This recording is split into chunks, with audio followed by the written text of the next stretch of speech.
Sko, sprengja núna færi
Góðan daginn, ég býð ykkur velkomin á þennan fund í bæjarstjórn Mosfellsbæjar. Hann er haldinn 9. mars 2022 og ég segi fund settan.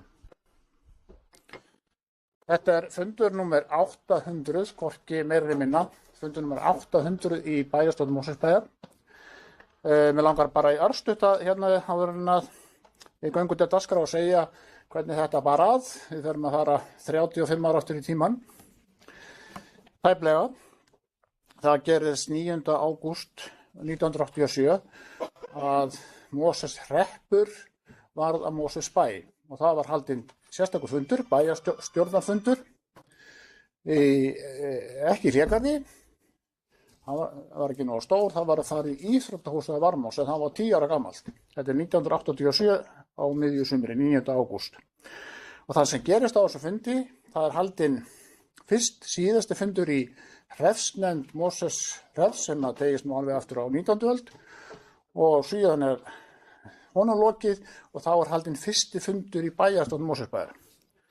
Fjöldi mann sem fylgdist með og á þessum fundi gerist það að síðasti oddviti Mosfellshrepps, Magnús Kristinsson, hann verður síðan fyrsti forseti bæjarstjórnar bara á sama klukkutíman.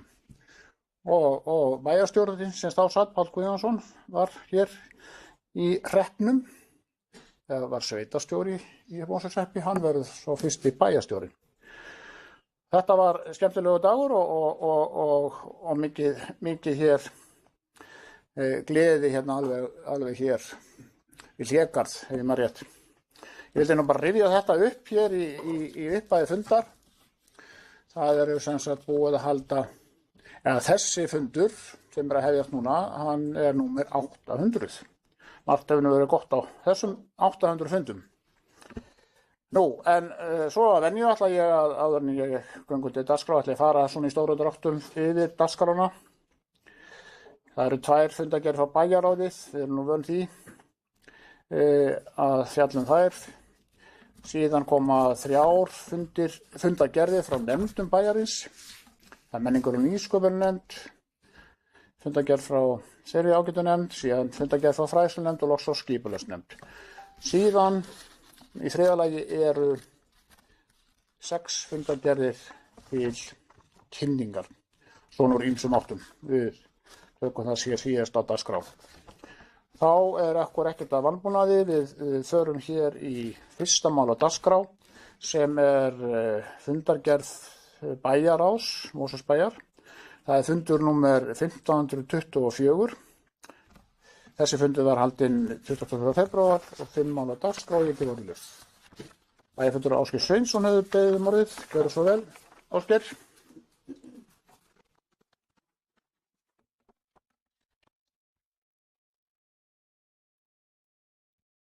Forseti, ágætu bæjarfulltrúar. Ég kem hér upp undir máli númer 1. Afsakið þjónustukönnun sveitarfélaga 2021. Langaði að fara hérna örfáum orðum þessa könnun á þess að ég ætla að fara að lesa eitthvað sérstaklega upp úr henni. En þetta er könnun sem er gerð á vegum Gallup á ári hverju fyrir sveitarfélögin, 20 stærstu sveitarfélögin á landinu, til þess að bera saman útkomu ánægju íbúa í hverju sveitarfélagi fyrir sig og þetta er svona ágætis könnun sem að við reyndar höfum átt skemmtilegar umræður hér við þetta borð varðandi túlkun á þessari könnun og sitt sýnist hverjum í því, en ég held við getum öll verið sammála á því að þetta er ágætis vísbending hvað varðar það sem að brennur svona helst á búum í Mosfellsbæ og þessum öðrum sveitarfélögum sem að taka þátt í þessari könnun. Nú, sá sem að kom hér og kynnti niðurstöðuna fyrir okkur í bæjarráði, hann er búinn að vera mjög lengi í þessu og þekkir þetta mjög vel frá Gallup og hann sagði að það sem að einkenndi niðurstöðunar á þessu sinni var það að það væri svona COVID-þoka yfir könnuninni. Það er þannig að flest öll sveitarfélög eða öll nánast þau lækka á milli ára í svona flest öllum flokkum, þó ekki öllum, og það var greinilegt að hans mati að þegar könnunin var gerð í nóvember og desember og fram í janúar á þessu ári að COVID hefði haft þarna töluvert mikil áhrif en það er kannski eitthvað sem að við höfum ekki miklar áhyggjur af til lengri tíma. Ef við myndum sjá svona niðurstöður áfram þá er eitthvað sem að við myndum kannski vilja skoða betur. Það ánægjulega fyrir okkur Mosfellinga og ég held að við getum öll verið ánægð með það hér í bæjarstjórn að við höfum skorað mjög hátt í þessum könnunum undanfarin ár og gerum það áfram. Við erum í fyrsta sæti yfir þau sveitarfélög sem teljast stór í þessari könnun þegar kemur að ánægju íbúa. Það eru 90% eða 89% íbúa sem eru ánægð með bæinn sinn og að búa hér og við erum í þriðja sæti yfir öll sveitarfélög sem teljast á lítil og stór og við erum þá á svona svipuðu róli og við höfum verið á undanfarin ár. En ástæðan fyrir það að ég kem hér upp er svo að þó svo að við getum auðvitað verið ánægð með góða niðurstöðu að þá er þessi könnun gerð til þess að rýna til gagns og ég held að mikilvægi hennar sé ekki síst fólgin í því að ef það koma niðurstöður í málaflokkum sem að við erum ekki ánægð með að þá er auðvitað mjög mikilvægt að við skoðum það sérstaklega og ég vildi benda á það að þessu sinni að þá er að koma hér fyrir bæjarráð á allra næstu vikum og vonandi bara í næstu eða þar næstu viku niðurstöður úr 3 flokkum sem að voru teknir sérstaklega út eftir könnunina sem var tekin fyrir ári síðan og það er í málefnum fatlaðs fólks, það er í málefnum eldri borgara og síðan í skipulagsmálum. Það hefur verið unnið að því með Gallup að kafa betur ofan í þessa 3 málaflokka til þess að sjá hvað betur megi fara og það verður áhugavert að sjá hvað kemur út úr því og mjög gott framtak hjá Mosfellsbæ að gera þetta með þessum hætti og ég á von á því að það verður gert áfram til þess að fá sem mest út úr þessari könnun og að við lærum sem mest af henni þannig að við getum gert hlutina betur í framtíðinni heldur en við erum að gera í dag og sem hlýtur alltaf að vera markmiðið. En ég vildi bara koma þessu á framfæri. Takk fyrir, forseti.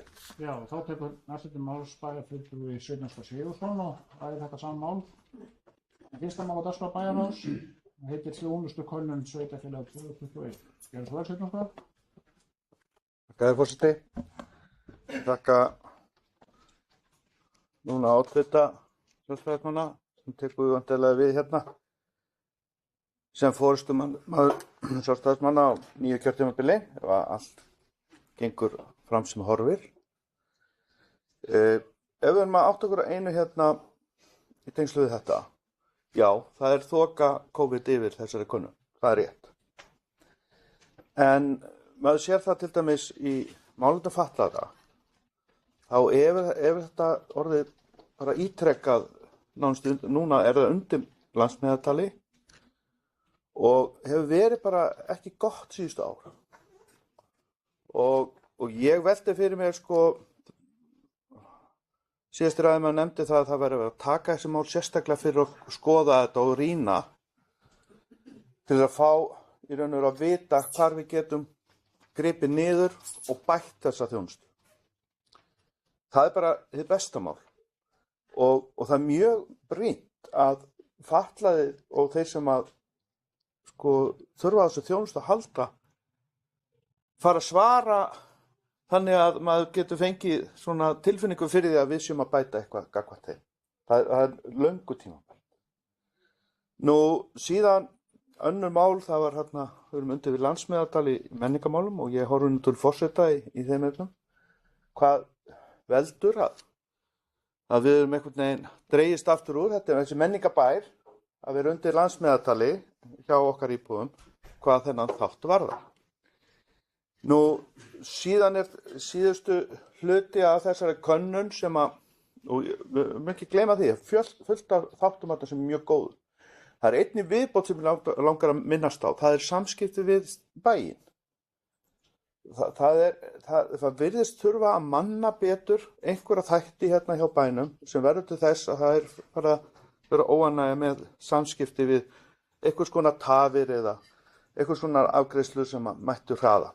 Þannig að það er svona þessi þættir sem að ég sé fyrir mér að mætti skoða.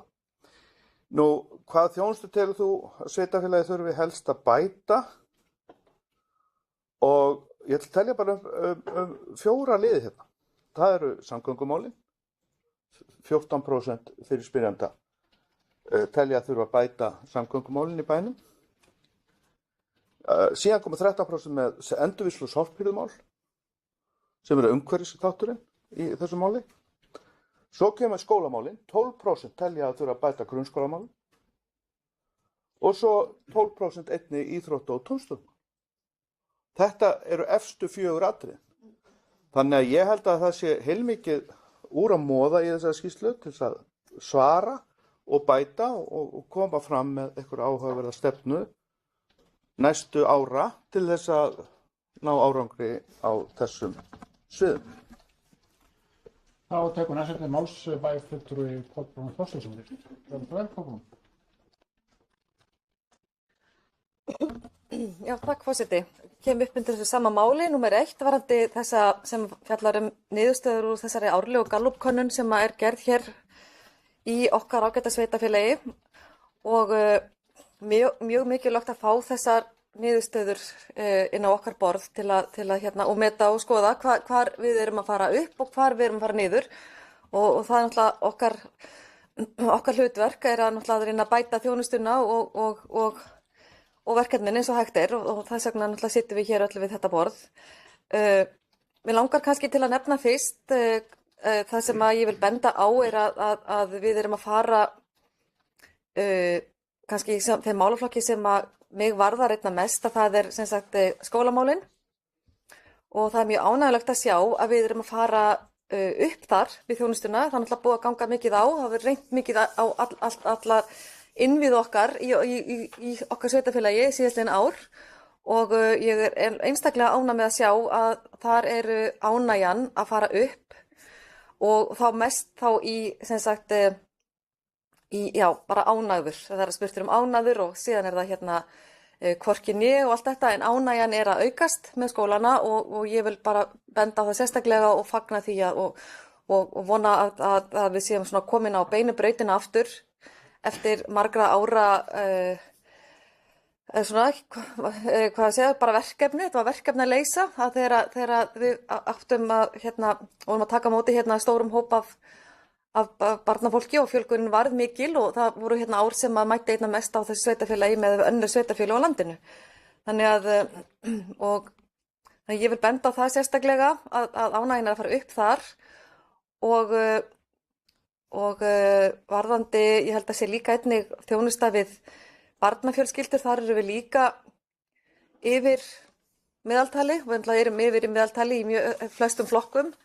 En það sem mér finnst eiginlega mikilvægast að við erum að fara upp í skólamálum, við erum að fara upp í þjónustu við barnafjölskyldur og það er náttúrulega sá málaflokkur sem er mér einna kærastur og er ég mjög ánægð að sjá þennan árangur okkar. En það sem við eigum náttúrulega helst að horfa á og það er hvar erum við að fara niður og af hverju við erum að fara niður og fara þá ofan í kjölinn á því og skoða hvað við hægt er að gera betur hvað það varðar. Og þannig að ég held að það er líka áhugavert að sjá athugasemdirnar, það sem fólk var að tala samgöngumálin, það væri sá þáttur sem fólk gerði mestar athugasemdir við og varpa ljósa það að við þurfum náttúrulega, Vestrandsvegurinn er okkur endalaust verkefni, öryggið á honum og úrbætur varðandi umferðarflæði úr og í bænum. Og þá náttúrulega kemur inn í þetta strætó og allt það almennu samgangnakerfi sem við erum að byrja að undirbúa núna. Að ég held að þetta skipti Mosfellinga gríðarlega miklu máli að úr þessu verði leyst. Og ég veit að margar fjölskyldur horfa til þess að það er ekki allir að fara að reka 2 bíla eða 3 bíla. Ég held að það sé ekki framtíðin, það er bara staðreynd. En það er enginn að fara að tala um það við sem að fara að loka hér fyrir bílaumferð á götunum. Heldur þetta bara valkostur sem fólk vil hafa og ég held að þeir sem að flytja hingað, þeir treysta á það að samgöngurnar verði greiðar og góðar og öruggar úr bænum og heim og því það tíminn er gríðarlegur sem fer ég náttúrulega að sitja og fastur fyrir leiðinni heim. Það er náttúrulega bara mjög slæmt. En að svona öllu leyti þá finnst mér að við erum svona á beinu brautinni en við erum ekki endalega, mér finnst þetta ekki kannski vera eitthvað sem við erum að vera að slá okkur á brjóst. Ég menna stendur til aðstæða til íþróttaiðkunar, hún fer niður, jafnvel þó við séum að það er alltaf verið að bæta í, þannig að það er eitthvað sem að þarf að horfa í hvað það, akkur þær tölur eru að fara niður og þetta er eitthvað sem að ég hef alltaf litið á þetta þannig að þegar þessar niðurstöður koma þá er þetta bara okkar verkefni, hvernig getum við gert betur og horfa í það sem að fólk íbúarnir okkar er að segja. Þarna fær fólk tækifæri til að gera athugasemdir og koma með ábendingar það sem betur má fara. Þannig að ég held að það sé bara mjög mikilvægt þó að þetta sé ekki kannski stýritækið okkar en þetta eru ábendingar til okkar. Þannig að það er svona held ég að það sé mikilvægast af öllu. En takk fyrir forseti. Já, við heldum áfram með verðarstofna. Það er Rúnar Bragi Guðlaugsson, bæjarfulltrúi, sem er að beðja orðið. Gjörðu svo vel, Rúnar Bragi.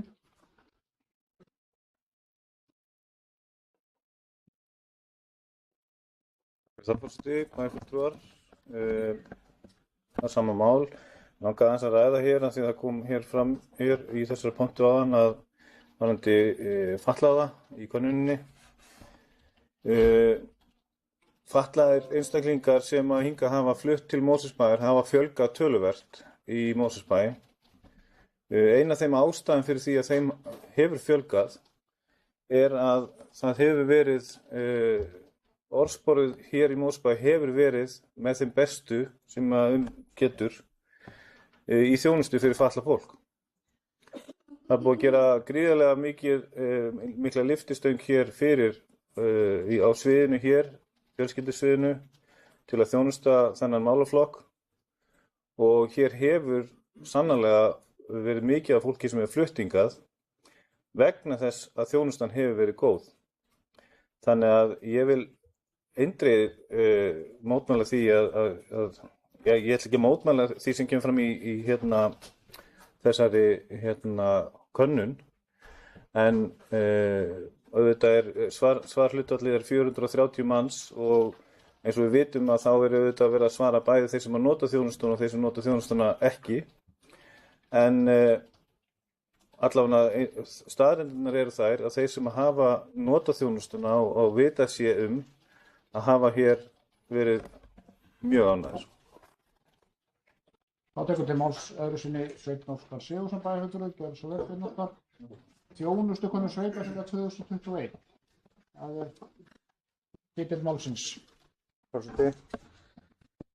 Já, ég þakka síðustu ræðumönnum. Svarhlutfallið, heildarfjöldi þeir sem tóku þátt í könnuninni 430, svarhlutfallið hérna allavega varðandi síðustu hlutavarandi þjónustuna var svona 57%. Þannig að það sé allt á hreinu. Þannig að bara aðeins varðandi þetta. Já, við fjölgum hérna einstaklingur bærin stækkandi og það koma ennþá fleiri einstaklingar í bæinn með margvíslegar þarfir. Sérþarfir, börn og annað slíkt sem við erum að tala um að þurfi að aðstoða og taka á móti. Og það er engin vafi um það að einstaklingar koma hérna og með væntingar og svo kemur könnun og þá er fólk að tjá sig hvað má betur fara. Þannig að maður getur alltaf mótmælt hitastiginu ef það er hátt eða lágt. Þannig að það er bara eins og það er og þessi hitamæli sem við erum að fjalla hérna, þessi könnun á afstöðu fólks til þjónustu sveitarfélagsins, þetta liggur alveg fyrir hérna. Og það er auðvitað skekkjumörk í þessu eins og öðru og ástæður margvíslegar, fjölgun og annað slíkt. En bara við tökum málefni fatlaða, þá sjálfsagt kemur fólki hérna vegna þess að þjónustan er góð. En það er eitthvað sem við þurfum að skoða. Það er það sem ég var að leggja áherslu á. Það er eitthvað sem gerir það verkum að þrátt fyrir það að þjónustan sé góð, þá er einhvers staðar hnökrar sem við þurfum að skoða. Og ég held að allir séu sammála því að eigi að gera það. Það kom fram hérna áðan hjá fyrsta ræðumanni undir þessum lið að það væri ætlunin að fara í það og hjá eldriðum og annað slíkt. Þannig að ég var bara að benda á það og það var bara, finnst mér hið besta mál.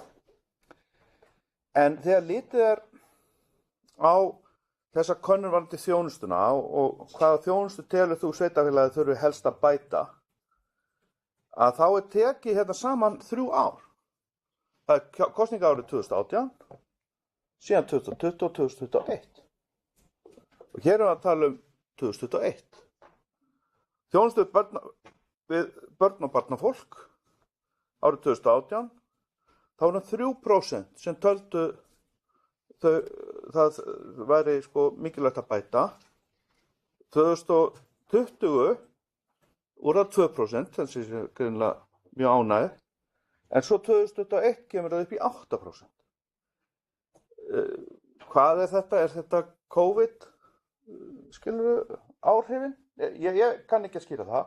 Það fer úr samt 2% í 8% hjá fólki barnafólki sem vill láta bæta aðstöðuna. Er þetta vaxtaverkir út á hraðurum vexti? Það kann líka vera. Og svo framvegis. Svo kemur hérna mál fólks barna með fötlun og sérþarfir. Árið 2018 voru það 7% sem töldu þurfa að bæta þetta, en síðast árið 11%. Þannig að það er að fjölga sem sé fólki sem hlutfalli, sem vilja að það sé bætt þarna úr. Nú, sama í skipulagsmálum fyrir 9-12%. Þetta kemur eitthvað staðar inn. Svo koma leikskólamannu 7% árið 2018 sem töldu þurfa að bæta þar úr. Það fer svo árið 2020 í 3% og svo síðast árið upp í 11%. Nú, ég get haldið áfram grunnskólamálin sem voru nefnt hérna áðan, fulltrúa og formanni fræðslunefndar. Árið 2018, kosningaárinu, þá voru 3% sem töldu það mikilvægt að þurfa að bæta þar úr árið 2018. Það urðu svo 10% 2020 og í fyrra urðu þetta 12%. Fjórfaldast á kjörtímabil. Þannig að þetta er nú þetta sem ég vildi benda á og ég tel mikilvægt að taka þetta til skoðunar og ég veit að það er vilji til þess og mér er bara mikilvægt að benda á þetta.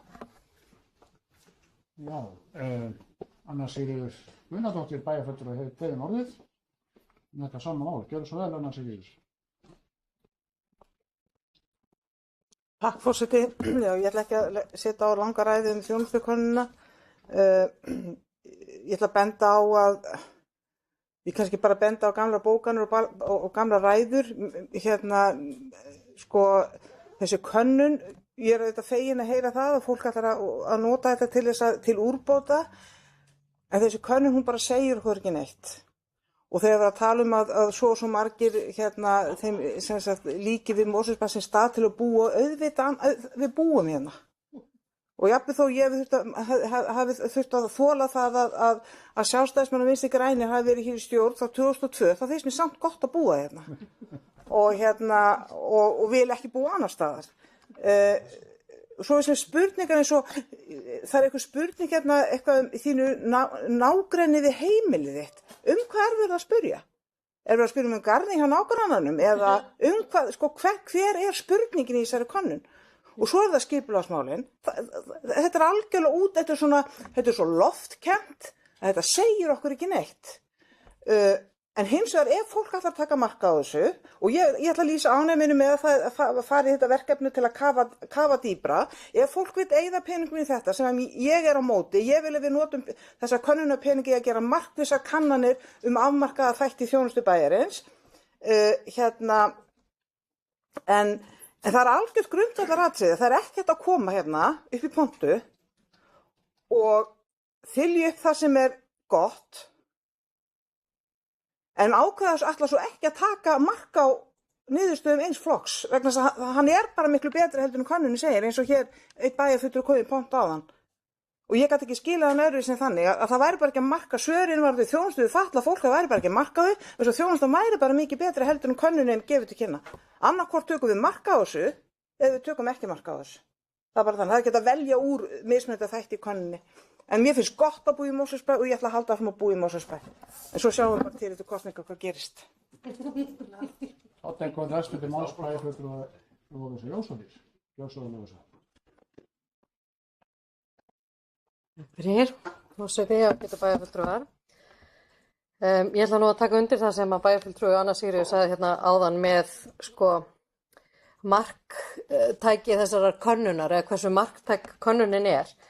Vegna þess að ég kalli þetta svona puntkönnun vegna þess að það er þetta eru svo gríðarlega breiðar spurningar þannig hvað þú metur gæði þíns umhverfis getur verið bara eitthvað allt annað heldur en næstu 10 sem svara könnuninni hafa í huga þegar þeir svara því. Þannig og þetta náttúrulega opnar á það að fólk getur bara komið með sína túlkanir á því hvort að könnunin sé vond eða slæm. En það sem að ég horfi þess vegna á þegar ég er að skoða þetta er að kafa aðeins dýpra ofan í tölurnar vegna þess að við fáum við ekki öllum spurningum þó að það hefði til dæmis verið afskaplega gott í fleirum þá er spurt hvort að viðkomandi hafi nýtt sér þann þjónustu flokk sem til grundvallar liggur og við erum til dæmis ef við byrjum bara á grunnskólum sveitarfélagana að það mengi sem svarar þeirri spurningu er 314 manns í 13.000 manna bæjarfélagi. Af þeim sem af þessum 314 þá eru 128 sem eiga actually börn í grunnskólanum sem að koma með þessa mynd af skólanum og mér finnst það eru 182 það eru fleiri af þeim sem svara sem eiga ekki börn í grunnskólanum og þau eru neikvæðari til grunnskólans heldur en foreldrar grunnskólabarna. Þannig að ég veit ekki alveg hvað ég var að gera við þetta. Og ekki það, ég þykist nú vita að það geti komið söngur sem að maður hefur oft heyrt að það sé verið að tala niður skólana. En þetta á bara við fleiri, þetta á líka við leikskólana. Við spurningunni með leikskólana, þá eru 293 sem svara. Þannig að enn og færri. Og af þessum 293 þá eru 85 sem eiga actually börn í leikskóla. 85 manns er það sem við erum að byggja þetta á. Síðan eru það þessi 203 sem eiga ekki barn í leikskóla og aftur eru neikvæðari gagnvart leikskólanum heldur en foreldrar leikskólabarna. Síðan þetta á bara við það er eitt sem hins vegar sker sig úr í þessari mynd og það er ánægja með aðstöðu til íþróttaiðkunar. Þar eru 387 sem svara. Þar er actually meiri hlutin sem að þó viðkomandi eða einhver náinn fjölskyldumeðlimur nýtir sér aðstöðuna. Og þau eru jákvæðari þar heldur en þeir sem ekki nýta, þessir 85 sem ekki nýta sér aðstöðuna. Ég hefði, og þetta sama á við eldri borgara og þar er munurinn alveg all svakalegur. Það er 248 sem svara, 160 nýta sér ekki þjónustu fyrir eldri borgara, 47% ánægðir, 42% hvorki né. En þetta náttúrulega dregur niður. 81% af þeim 82 sem actually nýta sér þjónustuna virðast þó allavega að vera ánægðir. Þannig að ef við ætlum að gera könnun fatlaðir þar erum við hins vegar og það er mér fannst nú áhugavert að heyra formann fjölskyldunefndar segja áðan að án nokkurs rökstuðnings að ástæðan fyrir því að það hefur orðið aukning af fjölda fatlaðs fólks í bænum sé gott orðspor bæjarins af þjónustu í þessum málaflokki. Ef við kannski freka bara að huga að bara húsnæðisframboði, geti það mögulega haft áhrif líka. Þannig að mér finnst allavega alveg lágmark að ef það er komið fram með svona fullyrðingu þá verða rökstyðja hana. Mér finnst óábyrgt að standa í pontu af bæjarstjórn og koma með svona fullyrðingu. Vegna þess að þegar við horfum hérna á, það er nú ekki stórt mengi sem svara þessar spurningu, 230 manns, 41 sem er notandi þjónustunar, af þessum 41 er 52% óanægt. Og ef ég vissi nú af því að það væri verið að kafa dýpra í ákveðna málaflokka, vegna þess að ég bara þekki fólk sem fekk boðum að vera í þessum viðtalshópum hjá Gallup. En ég vil benda á það sem að við bendum á líka hérna í skipulagsnefnd, er það að skipulagsmál er gríðarlega umfangsmikill málaflokkur og það er bara fullt af aðilum sem ekki eiga lögheimili í Mosfellsbæ sem þurfa að nýta sér þjónustu sviðsins. Þannig að ef við viljum raunverulega vita hvernig sviðið er að standa sig, þá þurfum við að heyra í fólkinu líka sem nýtir sér þjónustu þess beint. Og ég veit að það hefur, við tókum heilmikla umræðu það fyrir ári síðan, þar sem að fulltrúi Vina Mosfellsbæjar flutti tillögu að gera svona könnun og það er ekki ennþá búið að framkvæma það. Þannig að ef það hefði verið lófalagið að setja upp einfalda könnun á netinu, allavega samhliða þá þessari dýpri köfun í þessum viðtalshópum, sem notabene nær einungis til þeirra sem að eiga lögheimili í bænum. Að lokum vil ég minnast hérna á menningamálin, sem taka dýfu samkvæmt þessu, en því miður þá vantar mig hérna inni í þessa tölu, hversu margir af þeim sem að svara hérna hafa einhverja aðkomu að menningamálum. Menningamál eru líka ofboðslega stór málaflokkur og það getur verið gríðarlega mismunandi hvaða skilning fólk leggur í menningamál. Þannig að ég hefði viljað sjá einhverja nánar skilgreiningu á því hvort að svarendur hefðu bara yfir höfuð fengið. Með menningamálum ber að hafa í huga A, B, C, D. Þannig að það sé svona allavega stuðla að fólk sé svona sirkabát með það sama í huga. Og ég veit ég sagði að lokum, en ég var búin að gleyma einu og það er hérna sama með samskipti við bæjarstjórnarskrifstofur, þar sem að við förum niður líka, en aftur, 47% svarenda hafa ekki haft samskipti við bæjar- og sveitarstjórnarskrifstofur. Þannig að já, ég held að það sé komin yfirdrifsnór tími í könnun sem að lítið er hægt að gera við. Takk fyrir. Já, það eru 2 bæjarfulltrúar á Mælskó, næstur Mælskó er Hafþór Pálsson bæjarfulltrúi. Það er að segja.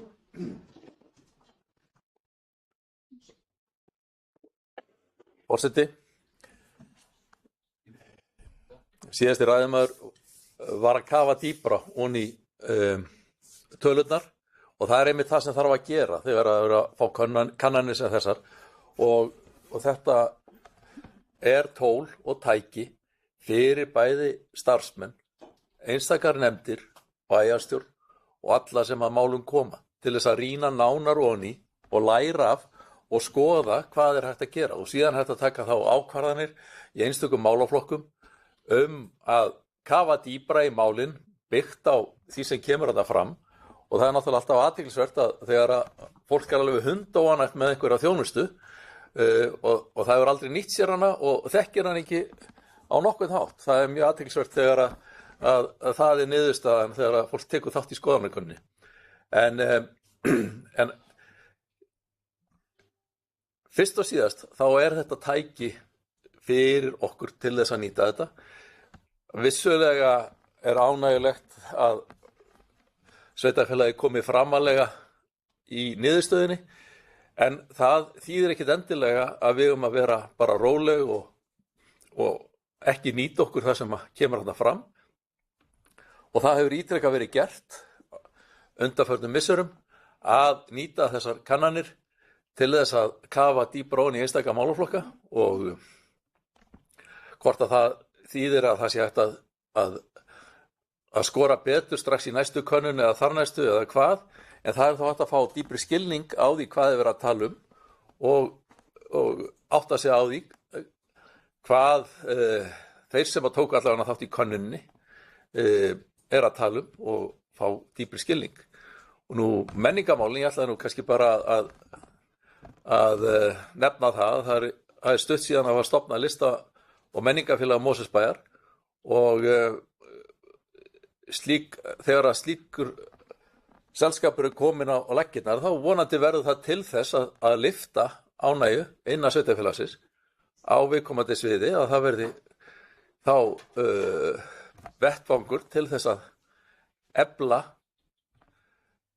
ánægju á viðkomandi sviði. Það gerist kannski ekki 1, 2 og 3, en það verður þá til þess að við förum eitthvað fram veginn, og þannig mætti hugsa sér að maður geri í fleiri málaflokkum, og við förum ekkit framar heldur en bara með málaflokkana, heldur en samfélagi sem að við erum, og þá þarf fólk að vera tilbúið að taka þátt og skoða og gefa sér. Og tekur eftir því málsbæjarfulltrúi Ásgeir Sveinsson. Vel, Ásgeir. Takk fyrir það, forseti, bæjarfulltrúar. Ég ætla nú ekki að lengja þessu umræðu mikið, mér langar bara aðeins að fara yfir það að það er eiginlega ekki hægt að mínu mati, ég er mjög ósammála því að segja að það er ekkert að marka þessa könnun, eins og ágætu bæjarfulltrúi Anna Sigríður sagði í sínum máli. Ég held að sé ekki sanngjarnt að segja það vegna þess að Já, augnablik, hann er með orðið. Vegna þess að það er auðvitað eitthvað að marka það, en það sem við þurfum að hafa í huga, held ég, hvort sem við erum í meirhluta eða minnhluta, það er það að horfa á könnunina með gaggrínum augum. Hún hefur sína kosti og hún hefur sína ókosti.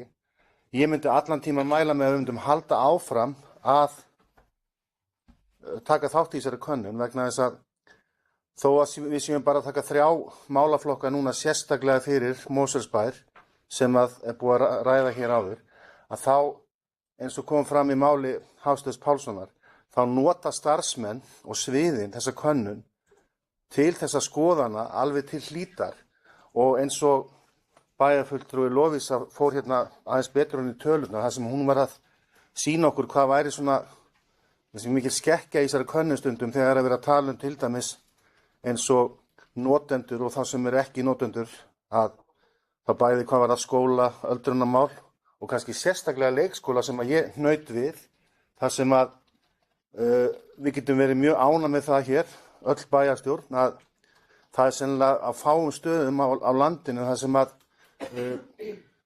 leikskólamálin er í betri málum heldur en í Mosfellsbæ. Hér fá öll börn þjónustu, eins árs gömul börn, og lang flest inn á leikskóla, þar sem okkur verið tekist að fjölga ungbarnadeildum verulega á þessu kjörtímabili, auk þess að við höfum náð að lækka hér líka leikskólagjöldin, en samt hækkar óánægjan.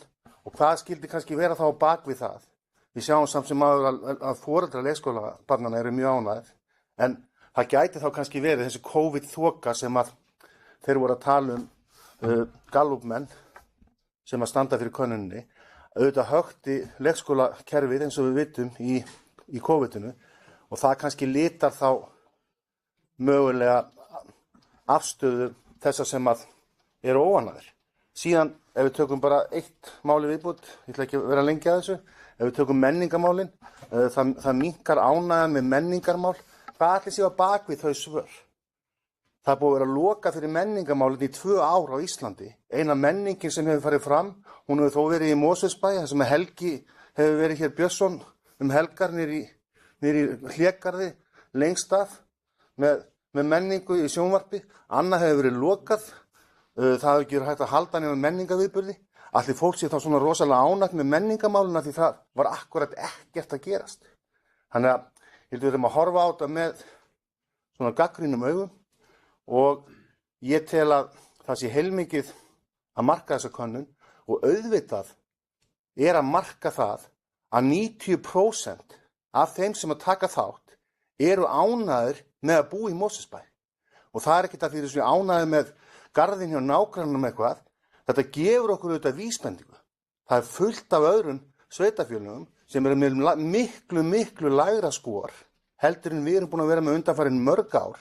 og þau hljóta auðvitað að taka það og skoða það hjá sér, en auðvitað getum við verið ánægð með hvernig við höfum komið út úr þessu undanfarin ár, en það þýðir ekki það að við ætlum eitthvað að halla okkur aftur í stólnum, enda þegar ég kom hér upp og vakti athygli á þessari könnun, þá var ég að vekja sérstaklega athygli á því að við erum að kafa ofan í þessa málaflokka sem að við viljum skoða betur, hvað megi betur fara, og það er eitthvað sem að við munum örgulega halda fram að gera. Takk fyrir. Anna Sigríður, þú varst með að byrja gjörðu svo vel. Anna Sigríður, Gunnarsdóttir, bæjarfulltrúi, ræðum þjónustukönnunina áfram. Nei, sko, ég er bara vil fá að bera af mér sakir sem oddviti Sjálfstæðismanna bara á mig hér í pontu. Ég er ekki að taka þetta til máls í annarskipti. Jú, ég tel svo vera. Forseti telur svo vera. Þú setur að... Já, ok, þá vil ég bara vera hérna dálítið lengur, sko. Já, kannski fá í tölvuna, já. Sko, en ég ætla að byrja samt á því að nefna það að mér finnst algjörlega ekki við hæfi að fólk, og það á við alla sem sita við þetta borð, hvort þau eru oddvitar í sínu framboði eða bara venjulegir bæjarfulltrúar, að þegar að fólk kemur hingað í pontu og leggur öðrum sem hér hafa komið upp orð í munn, það er algjörlega ekki við hæfi. Það er, vil ég segja, það er minnkun af því fyrir þá sem í hlut eiga, og menn ættu, og þá tala ég menn, alla menn, á öllum kynjum, ættu að varast það. Að koma hingað upp og leggja fólki orð í munn og segja að það hafi sagt hitt eða þetta. Betra bara að hugsa hvað menn er að segja sjálfur.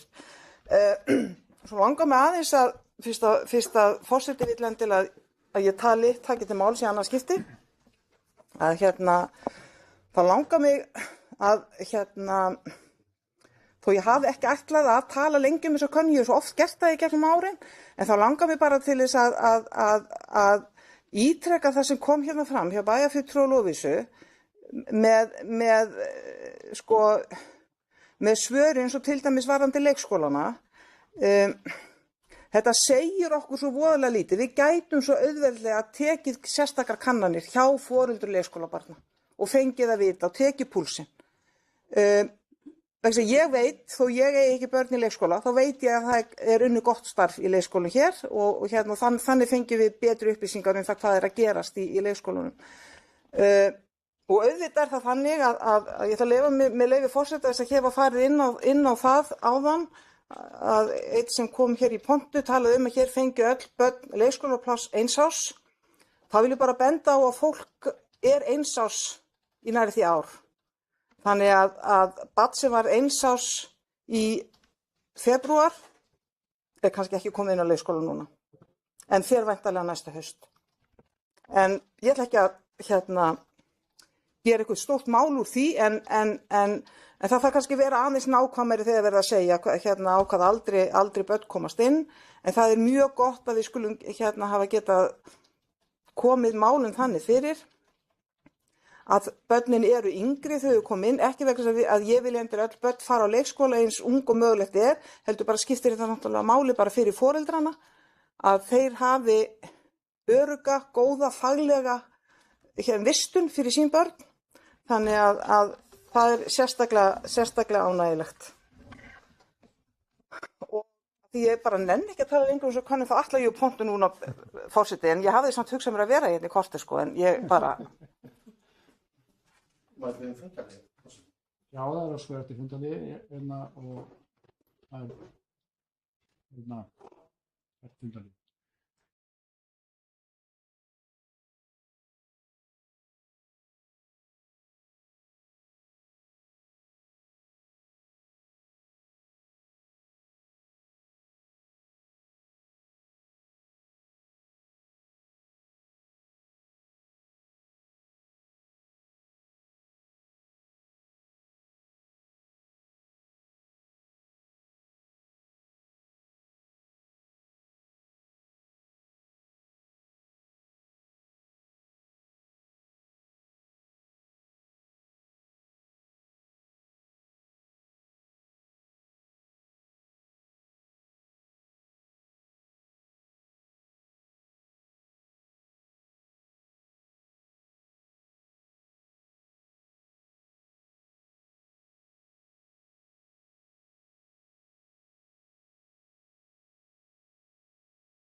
Við hefjum þá fundan nýja ágæti bæjarfulltrúar. Við erum að ræða fyrsta mál á dagskrá þjónustukunni sveitarfélaga 2021 og núna eru 3 bæjarfulltrúar á mælendaskrá. Það er bæjarfulltrúi Stefán Ómar Jónsson sem tekur núna til máls. Gjörðu svo vel, Stefán Ómar.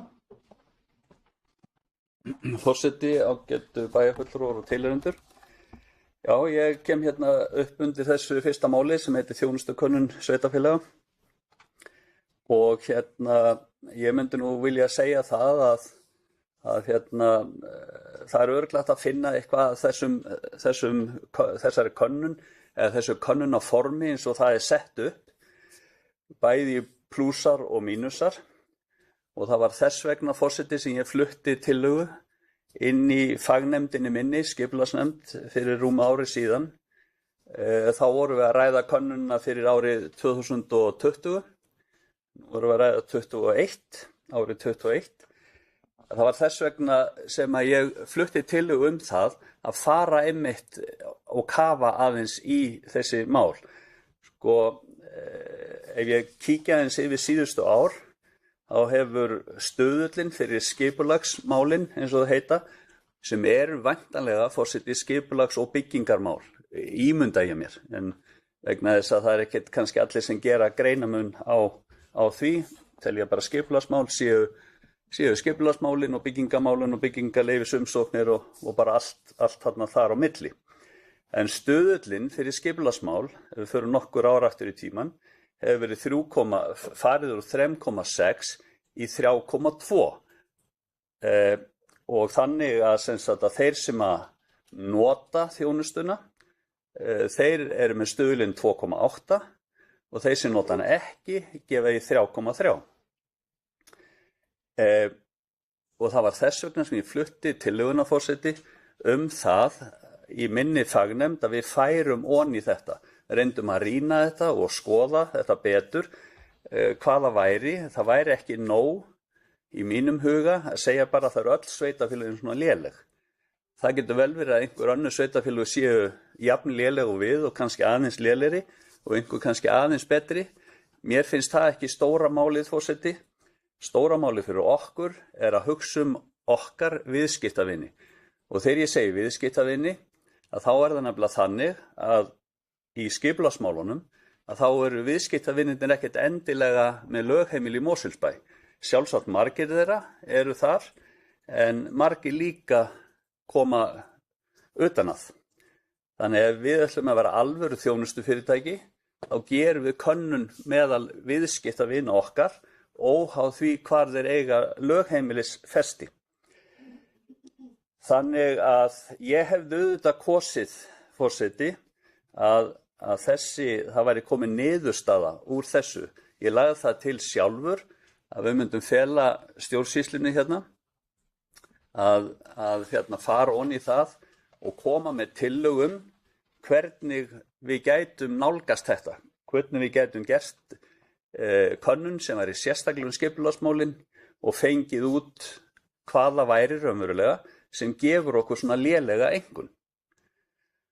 Og eins og ég segi, ég hefði kosið að þetta væri. Ég fekk reynda skilaboð fyrir hálfu mánuði síðan eitthvað slis að þetta yrði á dagskrá á Bæjarás. Núna eftir hálfa mánuði eitthvað slis, það þá alveg væntanlega það bil að koma að því núna, eða ætti að vera komið að því. Og ég býð bara rólegur og ætla að sjá hvaða tillögur stjórnsýslan kemur með. En ég held forseti að við getum gert þetta og eigum að gera þetta í fleiri málaflokkum. Og það vekur athygli mína líka, það búið að tala málefni fatlaðara og bæjarfulltrúi Sveinn Óskar kom inn á áðan að þar hefði eða þeir sem væru óánægðir farið úr 7% í 11% frá 2018 og núna til 2021 ef ég man þessar tölur rétt. Þannig að ég held að við þurfum að fara með sama hætti og ég lagði til í skipulagsnefndinni, þurfum bara að fara í þetta allt saman, fyrir málefni fatlaðara, fyrir skólamálin, fyrir menningamálin og í raun og veru, af hverju ættum við ekki líka að skoða þar sem við skorum hátt. Það geti kannski sagt okkur af hverju við skorum hátt. Þannig að ég held að við ættum ekkert endilega að þurfa að dvelja bara við það sem er eitthvað, það sem við erum slök í einhvern. Nú það hefur margt verið sagt þessa könnun, forseti, eins og ég sagði í upphafi, sumir telja hana loftkenda og hún sé ekki að segja okkur og sýna okkur það sem við viljum fá að vita. Og það hefur líka verið sagt að þær hafi verið notaðar til þess að rýna þessar kannanir og læra þeim.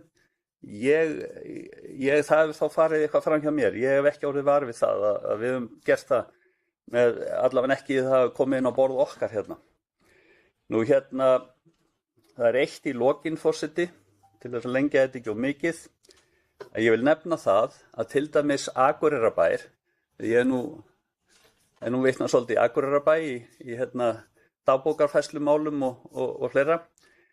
Það sem þeir gera við þessa þjónustukönnun, þeir senda hana til allra nefnda bæjarins til kynningar og úrvinnslu. Og ég veit ekki nákvæmlega hvað þetta orð úrvinnsla þýðir hjá Akureyringum, annað en það sem ég legg í það er að vinna úr niðurstofunum með einhverjum hætti. Og hvernig skyldu við gera það? Ég heldur hljóta að gera það einhvern veginn þannig að þeir grennslast fyrir að hverju, væntanlega þá í fyrsta atrinu, að hverju enganir í einhverjum málaflokkum hjá þeim eru lélegar og hvað sé hægt að gera til að bæta það. Þessu hendi ég fram, forseti, bara til þess að sýna fram á það að menn eru kannski að vinna á misjafna hátt úr þessu. Við sendum hana til kynningar í nefndunum. En auðvitað þýðir það ekkert að það sé búið að múlbinda nefndirnar. Og þess vegna var það sem ég flutti þetta inn í skipulagsnefnd og að við skoðum skipulagsmálin betur.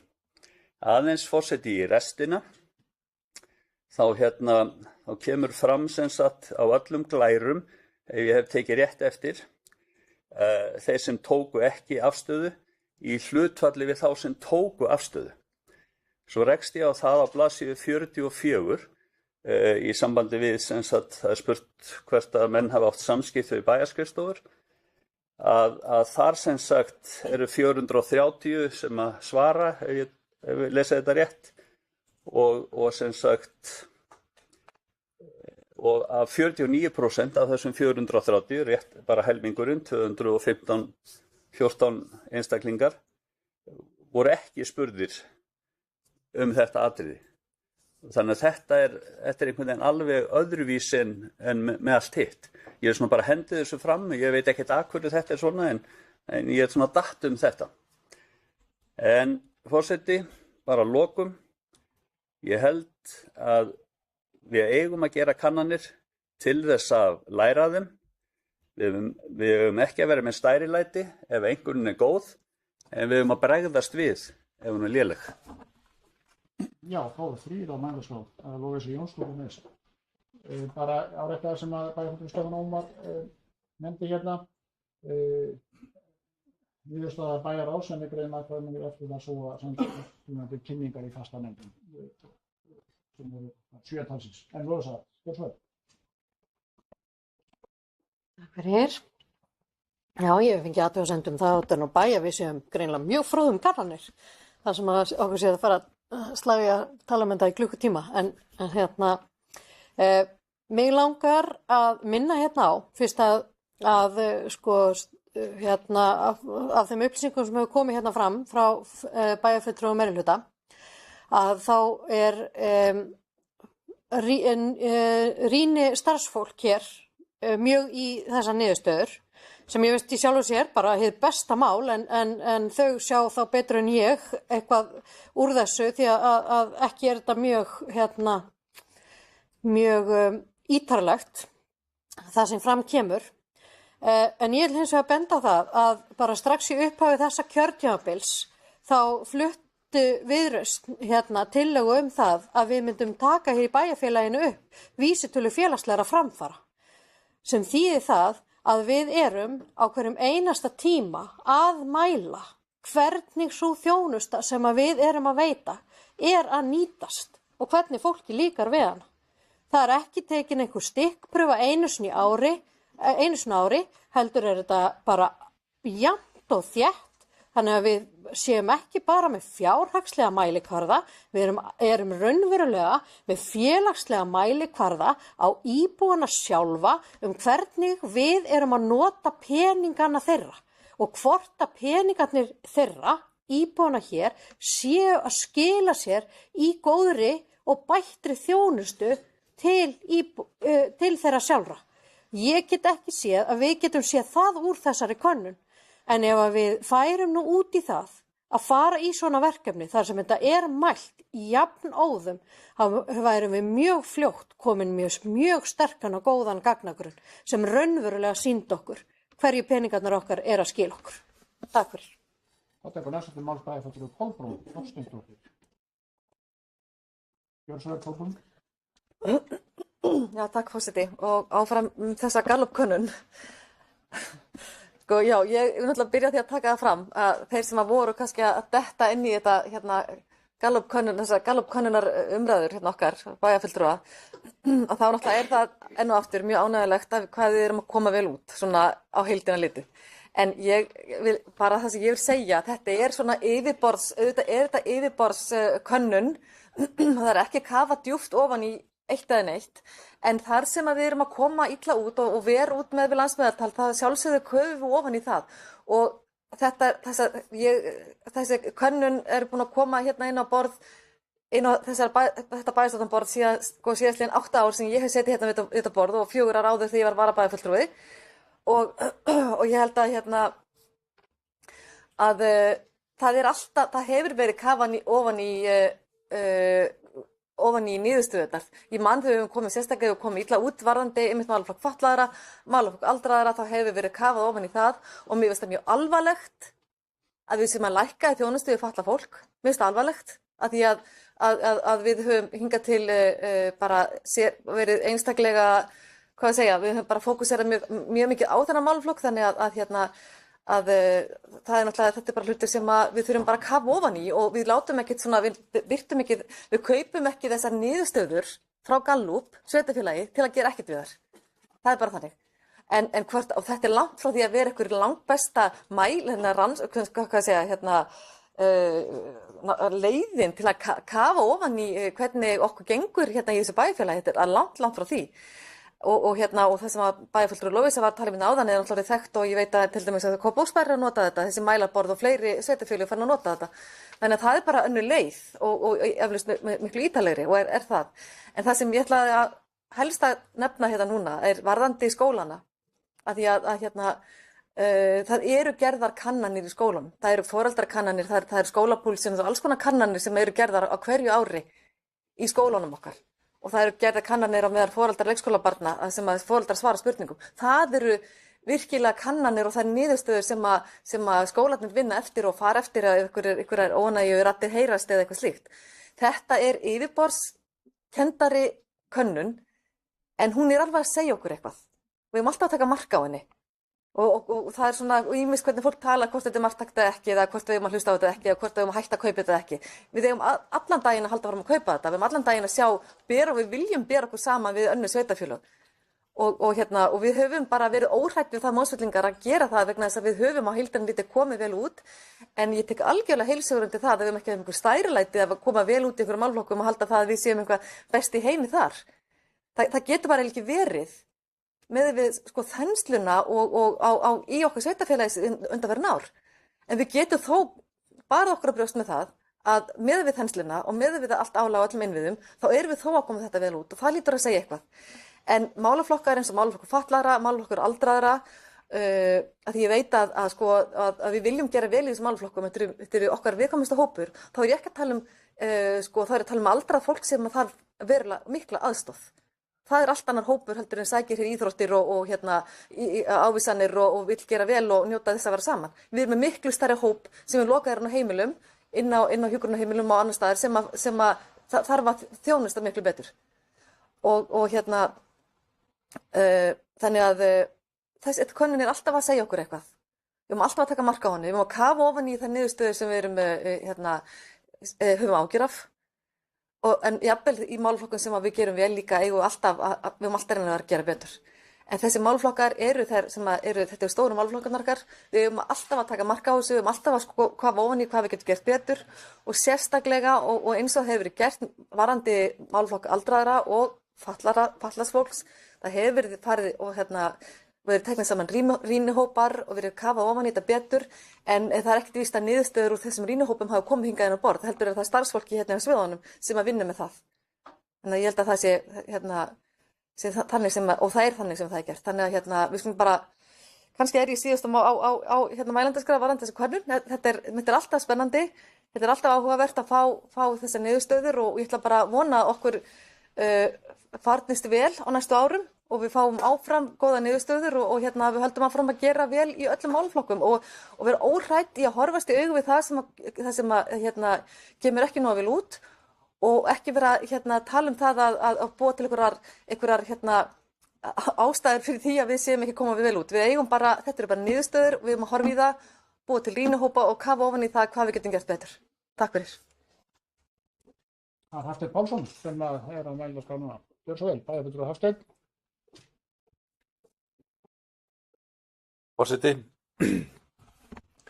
ég minnist þess fyrir einhverjum árum síðan að þá kom fram í þessari könnun að þjónustan bæjarskrifstofunnar væri ekki eins með þeim ágæti sem væntingar væru til og ég held að það hef ekki bara verið bundið við þá sem aldrei hefðu haft samband við bæjarskrifstofuna, heldur líka þá sem höfðu haft samband, töldu sig ekki fá nægilega góð svör og í framhaldinu var settur af stað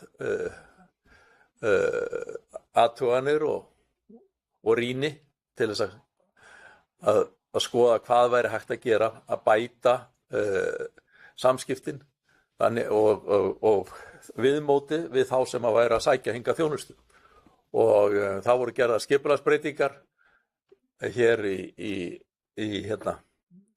varðandi símaverið og hvernig væri að nálgast bæinn og það voru gerðar endurbætur á heimasíðunni og svo framvegis. Hvort að það dugi til, það þarf náttúrulega að skoða þetta alltaf og þetta þarf alltaf að vera í sífelldri endurskoðun en þetta var gert fyrir einhverjum árum síðan og að talið að það væri til bóta það sem að gert var og væri framfaraskref. En það getur vel verið að það sé komin svo með þessa könnu sem núna, að það sé komin tími á að skoða hlutina eitthvað aftur. En ég ætlaði bara að nefna þetta sem dæmi eitt af þeim verkefnum sem hefur verið farið í kjölfar þess að niðurstaðar þessar könnunar hafa legið fyrir. Já. Það er Stefán Ómar, þú ert í norður. Gjörðu svo vel. Já, forseti, ágætu bæjarfulltrúar og tilheyrendur, áfram með þetta mál. Það kom hérna fram hjá bara málshefjanda við þessar umræður að auk þess að stjórnsýslan væri að skoða skipulagsmálin og hvað við getum hugsanlega gert þar og koma með einhverja tillögur það, að þá var nefnt málefni fatlaðra og eldri borgara. Og síðan kom það fram í máli þess sem að talaði þarnæst og undan mér held ég að það væri sviðin sem að gerðu það gjarnan að fara onni og rýna betur. Nú veit ég það kom ekki beint fram forseti hvort að það væri í framhaldi af þessum þjónustu könnunum eða hvort það væri eitthvað annað sem að kveikt setti það af stað. En ég myndi nú vilja segja það að ef að stjórnsýslan að skoða einstaka þætti sem koma fram í þessum könnunum að þá eigi bæjarráð að vita af því hið minnsta vegna þess að bæjarráð forseti fer með yfir stjórnsýslunar og það er mjög eðlilegt þá að bæjarráð viti af því ef að stjórnsýslan telur að það sé að hún eigi að fara í einhvern þátt sem þarna kemur fram sem ég ekki að gagnrýna, það er bara gott en þá fyndist mér að það ætti að koma bara minnisblað til bæjarráðs sem stjórnsýsluráðs bæjarins það að viðkomandi svið telji fulla ástæðu til að fara nánar í þetta og þetta atriði og ég efast ekki að bæjarráð myndi ekki leggjast gegn slíku en það mikilvæga væri að bæjarráð fylgdist þá með og hefði vitneskju það að það væri þá verið að fara í einstaka þætti og gæti þá sagt álit sitt á því með einhverjum hætti. Það var bara þetta forseti í restina og svo bara farnist okkur vel í þessum könnunum. Já, við getum verið að glæta ekki undir það. Þá mældags á lokað, ekki fleira á mældagskrafni í þessu máli. Þannig umræðin lokið það á þessu fundi. En eins og kom fram til áðan, nú fer þetta til kynningar í öllum fastanefndi bæjarins. Ég gef orðalaust önnur mál þarna á þessum fundi. Sveinn Óskar Sigurðsson bæjarfulltrúi var fundið málið. Það voru 5 mál á dagskrá þarna. Á þessum fundi gjörðu svo vel Sveinn Óskar. Forseti, ég kemur til máli nr. 1.5 starfsemi Póstsins í Mosfellsbæ. Á fundin okkar kom Þórhildur Helgadóttir, forstjóri Póstsins og fór yfir málefnið sneri að lokun póstafgreiðslunnar hér í bænum. Mér fannst athyglisvert að fyrsta sem hún minntist á þegar hún kemur inn í þennan sal á bæjarráðsfundinum að hún tók vel eftir því að það voru aðeins karlmenn á fundinum, nema hún. Og hún gerði athugasemd við það. Og mér fannst það gott hjá henni. En þetta lýsir ákveðnum hlutum sem ég hef minnst á í síðustu grein minni varðandi kynjamál hérna í bænum. En varðandi póstinn sjálfan, að þá var þarna rætt þessa tæknivæðingu sem er að eiga sér stað í afhendingu á pósti og afgreiðslu kerfi í gegnum svokallað pósthólf sem eru þá staðsett hér og hvar bæinn í framtíðin. Ég minntist á það að það eru fjölmargir einstaklingar sem hafa ekki kost á því að læra á þetta kerfi með góðu móti nema að fá námskeið til þess. Og það við vitum það til dæmis varðandi eldri borgara að þá hefur verið fengið fólk til þess að hjálpa þeim að kynnast nýrri tækni. Forseti, ég ætla að biðja að það sé aðeins 1 fundur hérna í salnum, forseti. Gjör svo vel, þú út mórið. Hefurðu gert athugasemd? Þú er að við. Já, bara sé. Gjör svo vel, þú út mórið. Já, ég var að biðja þetta, forseti, svo að sé athygli á málunum. Nú, þá er þannig að hér erum að ræða tæknivæðingu sem ekki allir eru með á hreinu. Sérstaklega eldra fólk, þetta snýr að málefnum fatlaðra og aðkomu þeirra að þessum kössum og svo framvegis. Hvernig verður svar bæjarins og þessa fyrirtækis við þennan hóp fólk sem að mun í raun og veru verða til þess að það þjónustan skert almennt séð þó að maður sjálfur sem er ferðafær og annars slíkt geti komið sér á stað og fengið afgreiðslu. Þegar ég ítreka það anstur forseti að það sé 1 fundur í salnum. Já, ég er bara að fylgjast með einu fundi og það er... Já, en þú veist hvað ég er að gera athugasemd við, forseti. Ég hef hlustað á athugasemd. Já, ef að gestir eru á fundinum, þá finnst mér eðlilegt að sé 1 fundur. Það er engin gestur á fundinum. Já, það eru starfsmenn hérna. Já, gjör svo vel. Þú ert nú við. Já, það er mikilvægt að ég fái þessa athygli frá forseta og hann sýni þessa athygli. Nú, að þetta atriði sem ég er að ræða er og varðar þjónustu við bæjarbúa enn og aftur. Og það sem ég er að ræða er eldra fólkið og það fólk sem á erfitt með til þess að koma sér til staðar og ná að fara í þessa póstkassa sem verða eitthvað staðsettir í mismunandi færði jafnvel hverju sinni. Nú, ég get árétta það á fundinum kom samstaða að hálfu fulltrúa á fundinum frá bænum gagnvart forstjóra að þetta væri og bratt í farið. Og það var alveg samstaða á fundinum og hálfu fulltrúa bæjarins að það þyrfti að fara hægar í sakina eða skoða þetta með einhverjum tæknilegum þáttum og námskeiðum og annað slíkt og það var tekið vel í það, en hvort það verði gert veit maður ekki.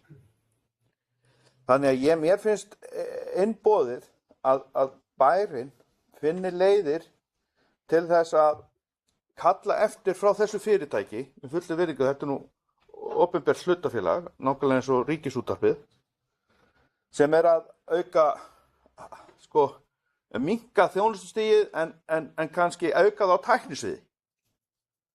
Að það næri ekki til allra þar og þar er þetta skert þjónusta gagnvart þeim sem ekki með tæknina á hreinu.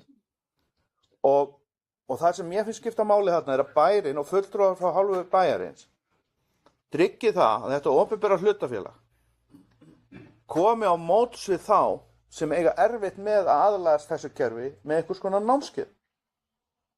Og þannig að þessi lært á þetta og einhver sveigjanleiki og reyna að koma þessu inn það sem til dæmis hlýtt eins og hérna í bókasafni eða á svæðum þar sem að hægt að komast inn í skjól þegar verið að ná í til dæmis viðkvæma pakningar. Svo eru fyrirtækin sem þurfa að senda frá sér og það var minnst þarna á að það yrði móttökustaður líka fyrir sendingar sem að fara frá viðkomandi fyrirtæki eins og kannski eru dreifingar aðalar á heilsuvörum eða snirtuvörum sem að menn þekkja hérna og öðru slíku sem verið að selja hérna frá bænum. Þannig að ég segi þetta ekki aðeins skerðing á hálfu gagnvart ákveðnum hópum og einstaklingum hérna í bænum, heldur fyrirtækjum einnig og það kom fram. Mér fannst þeirra samstæð málið að þetta væri ekki vel að verki staðið og mætti bæta að hálfu póstsins að hafa komið fyrr fram og með meiri og betri innleiðingu á þessu nýri tækni. Við heldum áfram með eldaskona Ásgeir Sveinsson, þú með bara eftir því, gjör svo vel.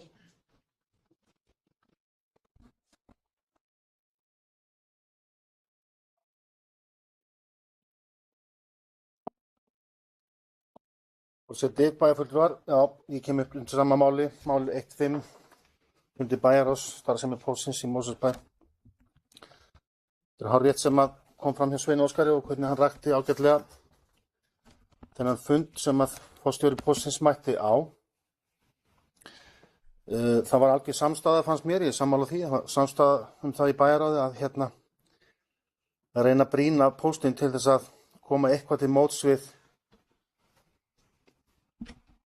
það að það myndi ekki algjörlega hætta þessi þjónusta, en ég veit ekki, við getum auðvitað ekki tryggt það að pósturinn gerir hitt eða þetta, en mér fannst hún taka vel í það á ágættu hugmynd Sveins Óskars að það yrði haldin almennilega kynningar, hvernig sem þær færu fram það að kenna fólki á nýju tæknina en það sem við gerum fyrst og fremst athugasemd við og Haraldur Sverrisson bæjarstjóri, það var það í fyrsta lagi hvernig þessi frétt var sett í fjölmiðla það að það ætti að loka þessu pósthúsi vegna þess að það kom fram í þeirri frétt að þetta var búið að vera að vinna þetta samstarfi við Mosfellsbæ. Eina samstarfi við Mosfellsbæ sem hafði farið fram það var það að pósturinn var ósk eftir að það yrði sett upp fleiri postbox í Mosfellsbæ og það var auðvitað auðsótt ef að það finnst staðsetning fyrir það, en það hafði ekki komið fram að pósturinn ætlaði að loka pósthúsinu og það auðvitað ekki aukning á þjónustu. Og hún var alveg sammála því að þetta var kannski óheppileg framsetning á þeirra hálfu hvernig þetta var opinberað. Nú, það sem við auðvitað þurfum að sætta okkur við og sem við auðvitað ekki með jákvætt, það er það að með þessari þjónustu þá við að auka þjónustunum vegna þess að þessi postbox þau loka ekki eins og pósthúsið klukkan 4 eða 5 á daginn. Þau eru opin allan sólarhringinn, það allavega þau sem eru utan dyra.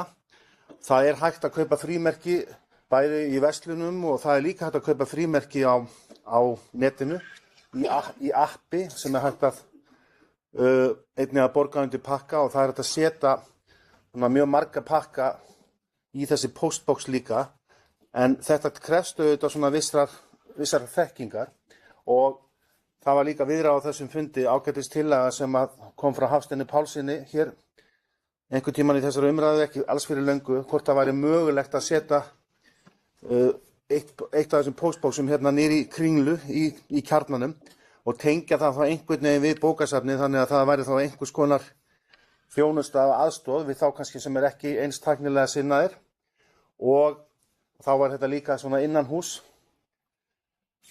og þá þyrfti fólk ekki að standa í þessu hvernig veðri sem en á móti kemur að þá auðvitað myndi það póstbox ekki verið opið allan sólarhringinn eins og önnur sem eru þá utandyra. En mér langar bara til að lesa upp hérna að lokum niðurstaða fundar bæjarráðs í þessu máli ef ég má forseti. Það kemur fram að bæjarráð Mosfellsbæjar hefur skilning á áformum póstsins vegna breytinga á fyrirkomulagi þjónustu fyrirtækisins við Mosfellinga og felur bæjarstjóra að vinna með fyrirtækinu að útfærslu sem mætir þörfum íbúa til framtíðar litið. Og inn í þessu að þá eru þá einhverjar vonandi viðræður það hvort það sé einhver möguleiki af þeirra hálfu að koma til móts við okkur eins og með þessa tillögu sem ég var að rekja hér en það auðvitað bara á eftir að koma í ljós. Takk fyrir. Já, forseti hefur nú sett sjálfa sig hérna á mælendaskrá til að ræða stuttlega þetta mál sem númer 5 á dagskránni, starfsemi póstsins í Mosfellsbæ. Bæjarfulltrúar hérna sem töluðu undan með bæði Sveinn Óskar og Ásgeir fóru ágætlega yfir þetta. Það kom hérna forstjóri póstsins á fundi í bæjarráði, Þórhildur Helgadóttir, að tvennt sem stendur upp í umræðinu og kom reyndar fram hjá þeim báðum annars vegar hvað þetta bar brátt að. Það kom bara í fjölmiðlum og kom svona flatt upp á fólk og bæði þá sem að starfa í bæjargeiranum og bara almenning. Það hefur standa betur að þessu og með svona fundi með að koma bæjarráð. Það kom skýrt fram og síðan þetta með það er þetta með byltinguna eða þannig það að segja að þetta búið að breytast svo mikið tæknin. Þórhildur var með tölur hvað bréfum hafi fækkað bara núna á síðustu árum. Það er bara mjög mikið. Frímerki, það er hægt að gefa út frímerki. Það er bara komið ný tækni og eins og nú þegar byrjuð að koma hérna upp í þessi postbox þegar ég að koma og verða fleiri. En hitt atriði sem að var nefnt hérna áðan líka, það var að það kom líka fram hjá Þórhildi, það er ákveðin prósentuhlutfall af Íslendingum sem að nota ekki tölvu. Bara ekki. Það er ekki síst eldri borgarar og náttúrulega fleiri og það þarf að nálgast þetta. Þannig komið hérna fram hvað hægt að gera, námskeið, fá einhvers konar hjálp eða afgreiðslu og aðstoð bókasafnið eða hvernig sem það yrði til þess að enginn sé skilin út undan hvað þetta varðar. Þetta fyrir hluta af Mosfellingum og íbúum og Íslendingum þetta bara of stór biti, það bara staðreynd. Og flestir geta þagnað þessu og þægilegt eins og kom hér fram áðan þetta postboxi lokar aldrei en það þarna ákveðið atriði sem að þarf að skoða sérstaklega ákveðin hópur svona, ég veit ekki hvað til hvort það verði til framtíðar og mér fannst forstjóri póstsins taka vel undir það þannig ég bind vonir við það að þetta verði bara farsæl breyting og bæjarfulltrúar Ásgeir las nú upp niðurstöðurnar, bæjarstjóri var falið að vinna áfram að þessum niðurstöðum. Þetta eitthvað tímabil sem gengur yfir og það þarf að taka ákveðnum þáttum eins og það hefur góðum fram. 15 mál á dagskrá, eru fleiri sem vilja ræða það? Það þetta Lóðveisla, Jónsdóttir, fyrir bauðmálið. Starfsemi póstsins í Mosfellsbæ, heitir málið. Já, takk fyrir. Gott að vita af þessum umræðum þó inn í bæjarráði. Því að við fréttum nú bara að því skipulagsnefnd að þau vildu bæta við þjónustuna hjá okkur og svo bara sá ég mitt í fjölmiðlum næsta dag að það væri bara verið að fara að loka pósthúsinu. En ég ætla að taka undir það að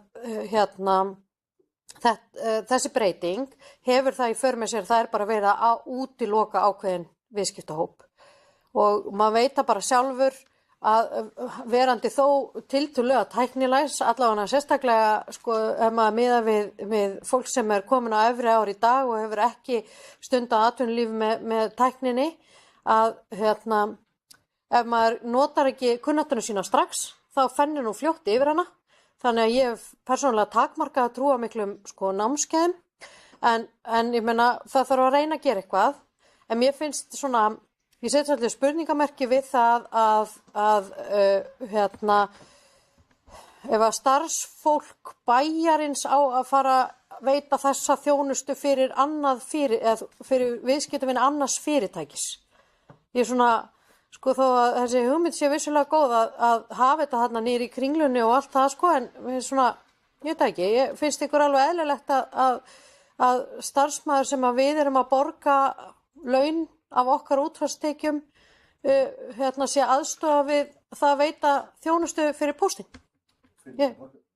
Þannig að já, það þarf að, já, þú veist, það þarf þá að borga fyrir það, en það, þú veist, eins og þetta var að presentera hérna í ræðustól, þá var það ekkert tekið sérstaklega fram, sko, þannig að mér finnst það bara svona enn eitt, sko, ég heyri þetta líka þegar Strætó tók upp breytt greiðslukerfi, þetta fór líka í sér að útiloka ákveðin hóp sem hefði kannski svona við og við farið í Strætó, en bara ekki í snjallsíma lausninni og þú veist, og fer þar að leiðandi bara ekki lengur með barnaböndin sín í Strætó. Þannig að við þurfum að sem opinberar aðilar þurfum að hugsa svona hluti til enda. Takk. Hafsteinn Pálsson, þú ert með orðið. Það er þú, gjör svo vel. Ræðum póstinn áfram. Forseti. Það er þetta með gamla fólkið og tæknina. Hvað eru við, þrír löggiltir hérna?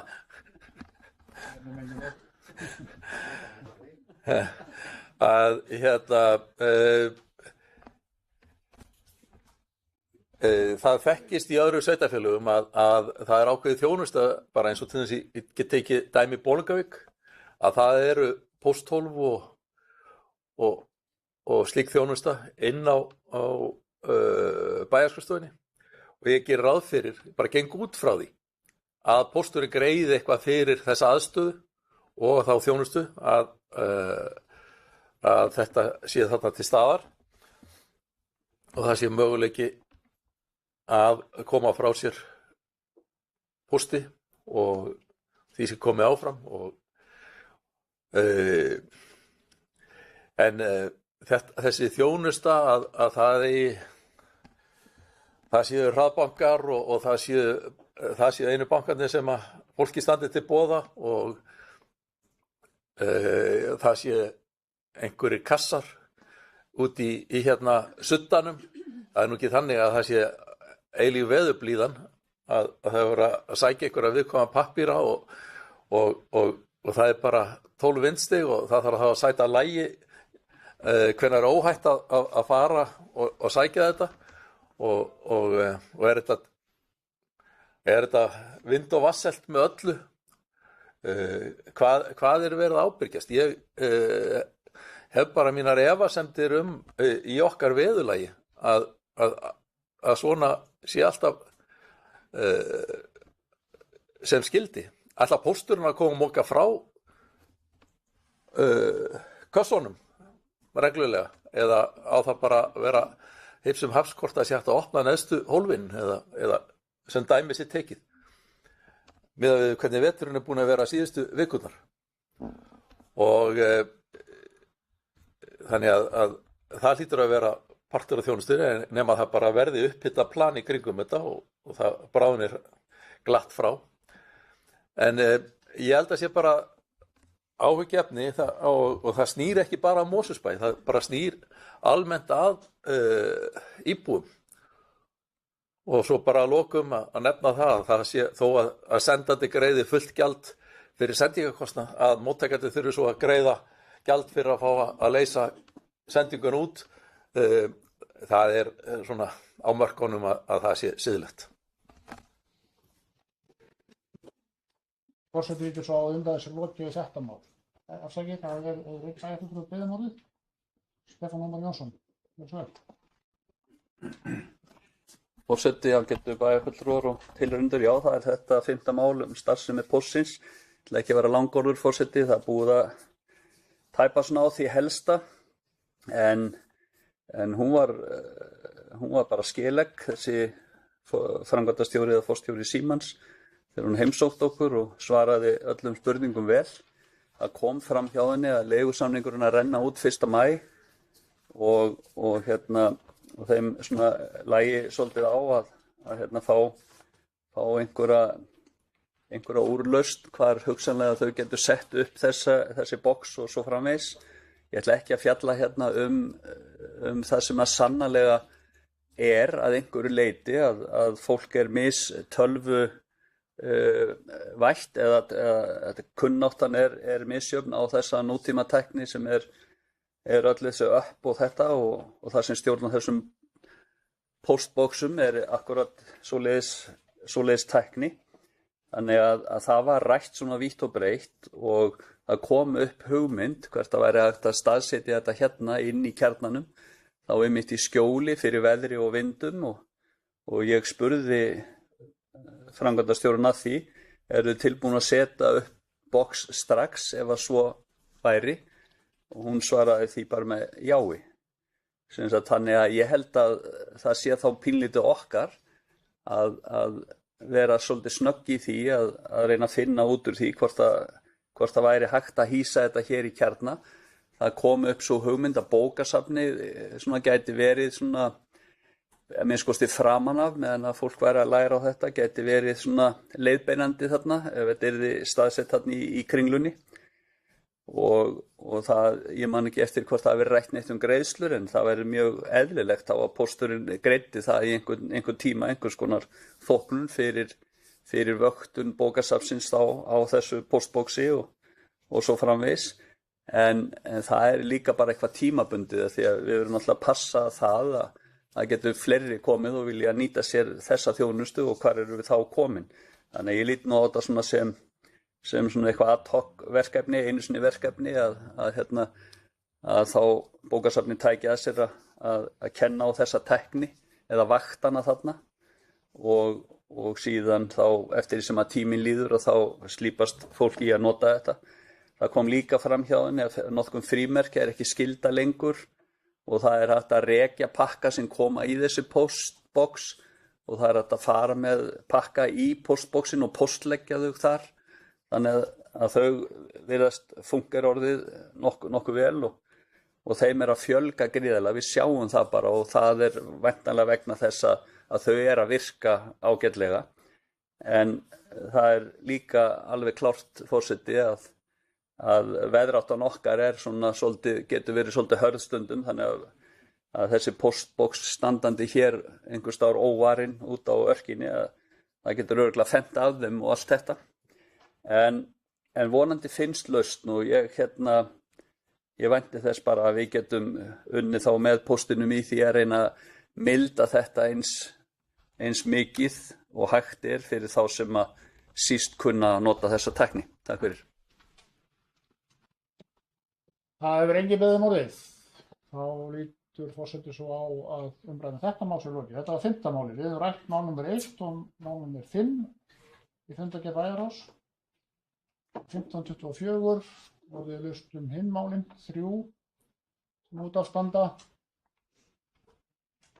Það gefur engin merki þar. Þá líkir svo á að umræðum sér lokið við þessa fundargerð og við hefjum þá fyrstu aðferðina. Við staðfesta þessa fundargerð eins og einstök mál verða með sér beinir eftir pund og staðfest með nýja atkvæði. Svo leið vika, aftur kom 50 dagur. Aftur klukkan 7:30, 3. mars og 9 mánuður. Og þessi fundur var númer 15 og númer 5 og þar voru 6 mál á dagskrá. Og forseti gefur orðið laust og nú þegar hefur bæjarfulltrúi beðið um orðið, það Sveinn Óskar Sigurðsson. Gjörðu svo vel, Sveinn Óskar. Þetta eru númer 1525. Forseti, ég kemur til liðnum 2-3, Sundabraut, Viðræður ríkis og SSH, sem samtök sveitarfélaga á höfuðborgarsvæðinu.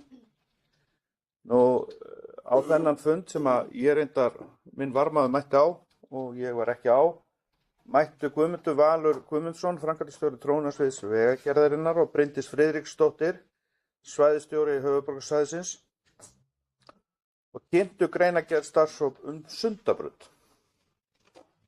Þetta áratuga langa umræðuefni.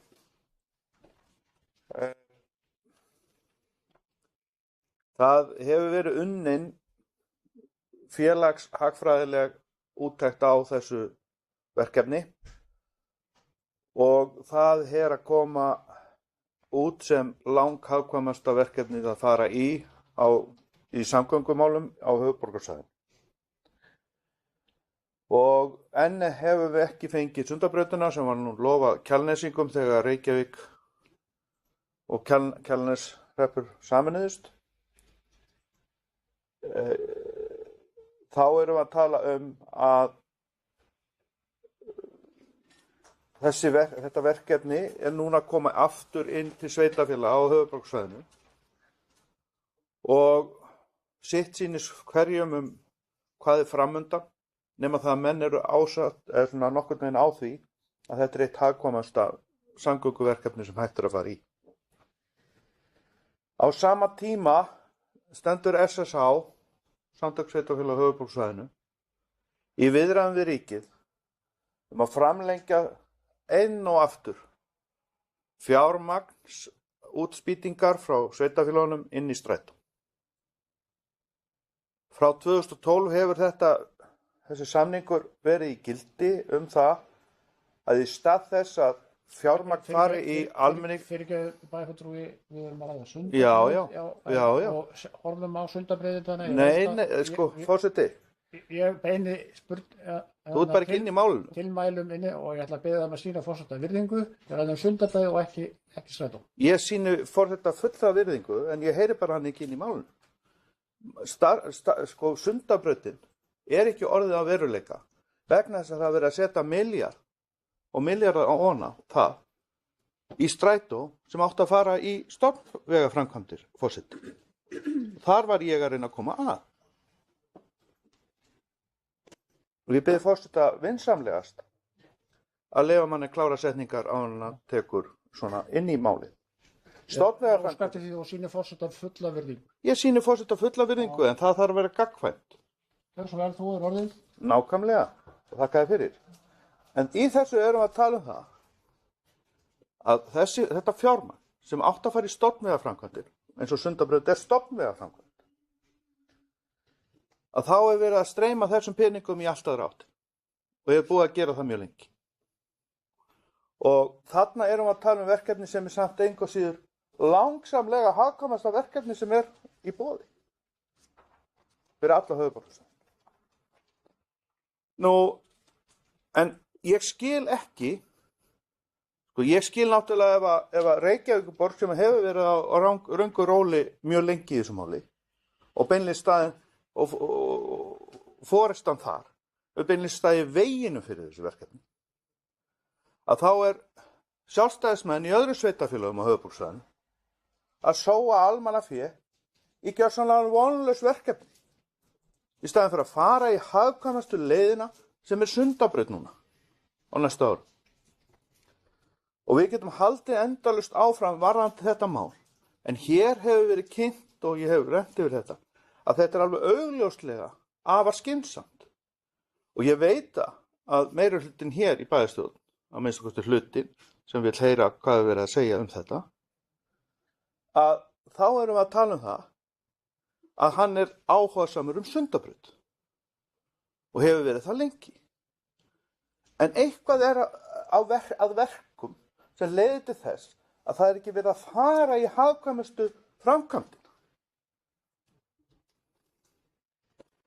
Og í ljósi þess hvernig maður heyrir svona bæði gripið fram í fyrir manni hér og annað slíkt, að þá bara fólk ekki nægilega vel inn í þessu og ekki átt að sjá því að það verið að sóa almannafé í verkefni sem ekki að skila neinu til nokkurs einstaklings á höfuðborgarsvæðinu sem þarf að nota sér samgöngu og mismunandi samgöngumóta.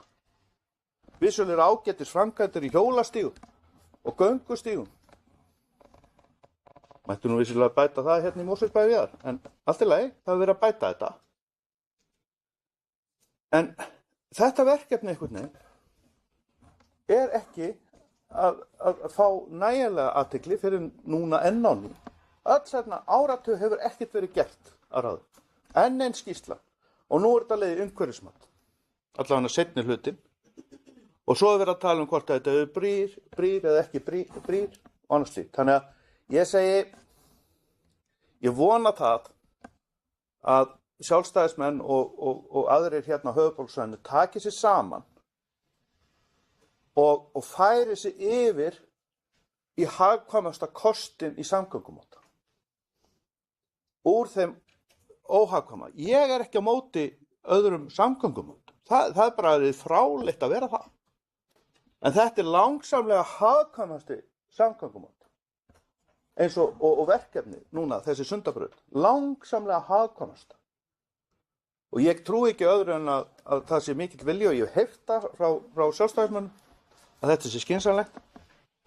En ég hef ekki heyrt það nógu skýrt frá Vinstri grænum sem dæmi. Þá tekur bæði fyrir Ásgeir Sveinsson. Björnsson, Ásgeir. Takk fyrir forseti. Ég kem upp undir máli númer 2-3 á fundi bæjarráðs. þar sem við fengum til okkar gesti til þess að kynna fyrir okkur niðurstöðu úr skýrslu varðandi Sundabraut. Og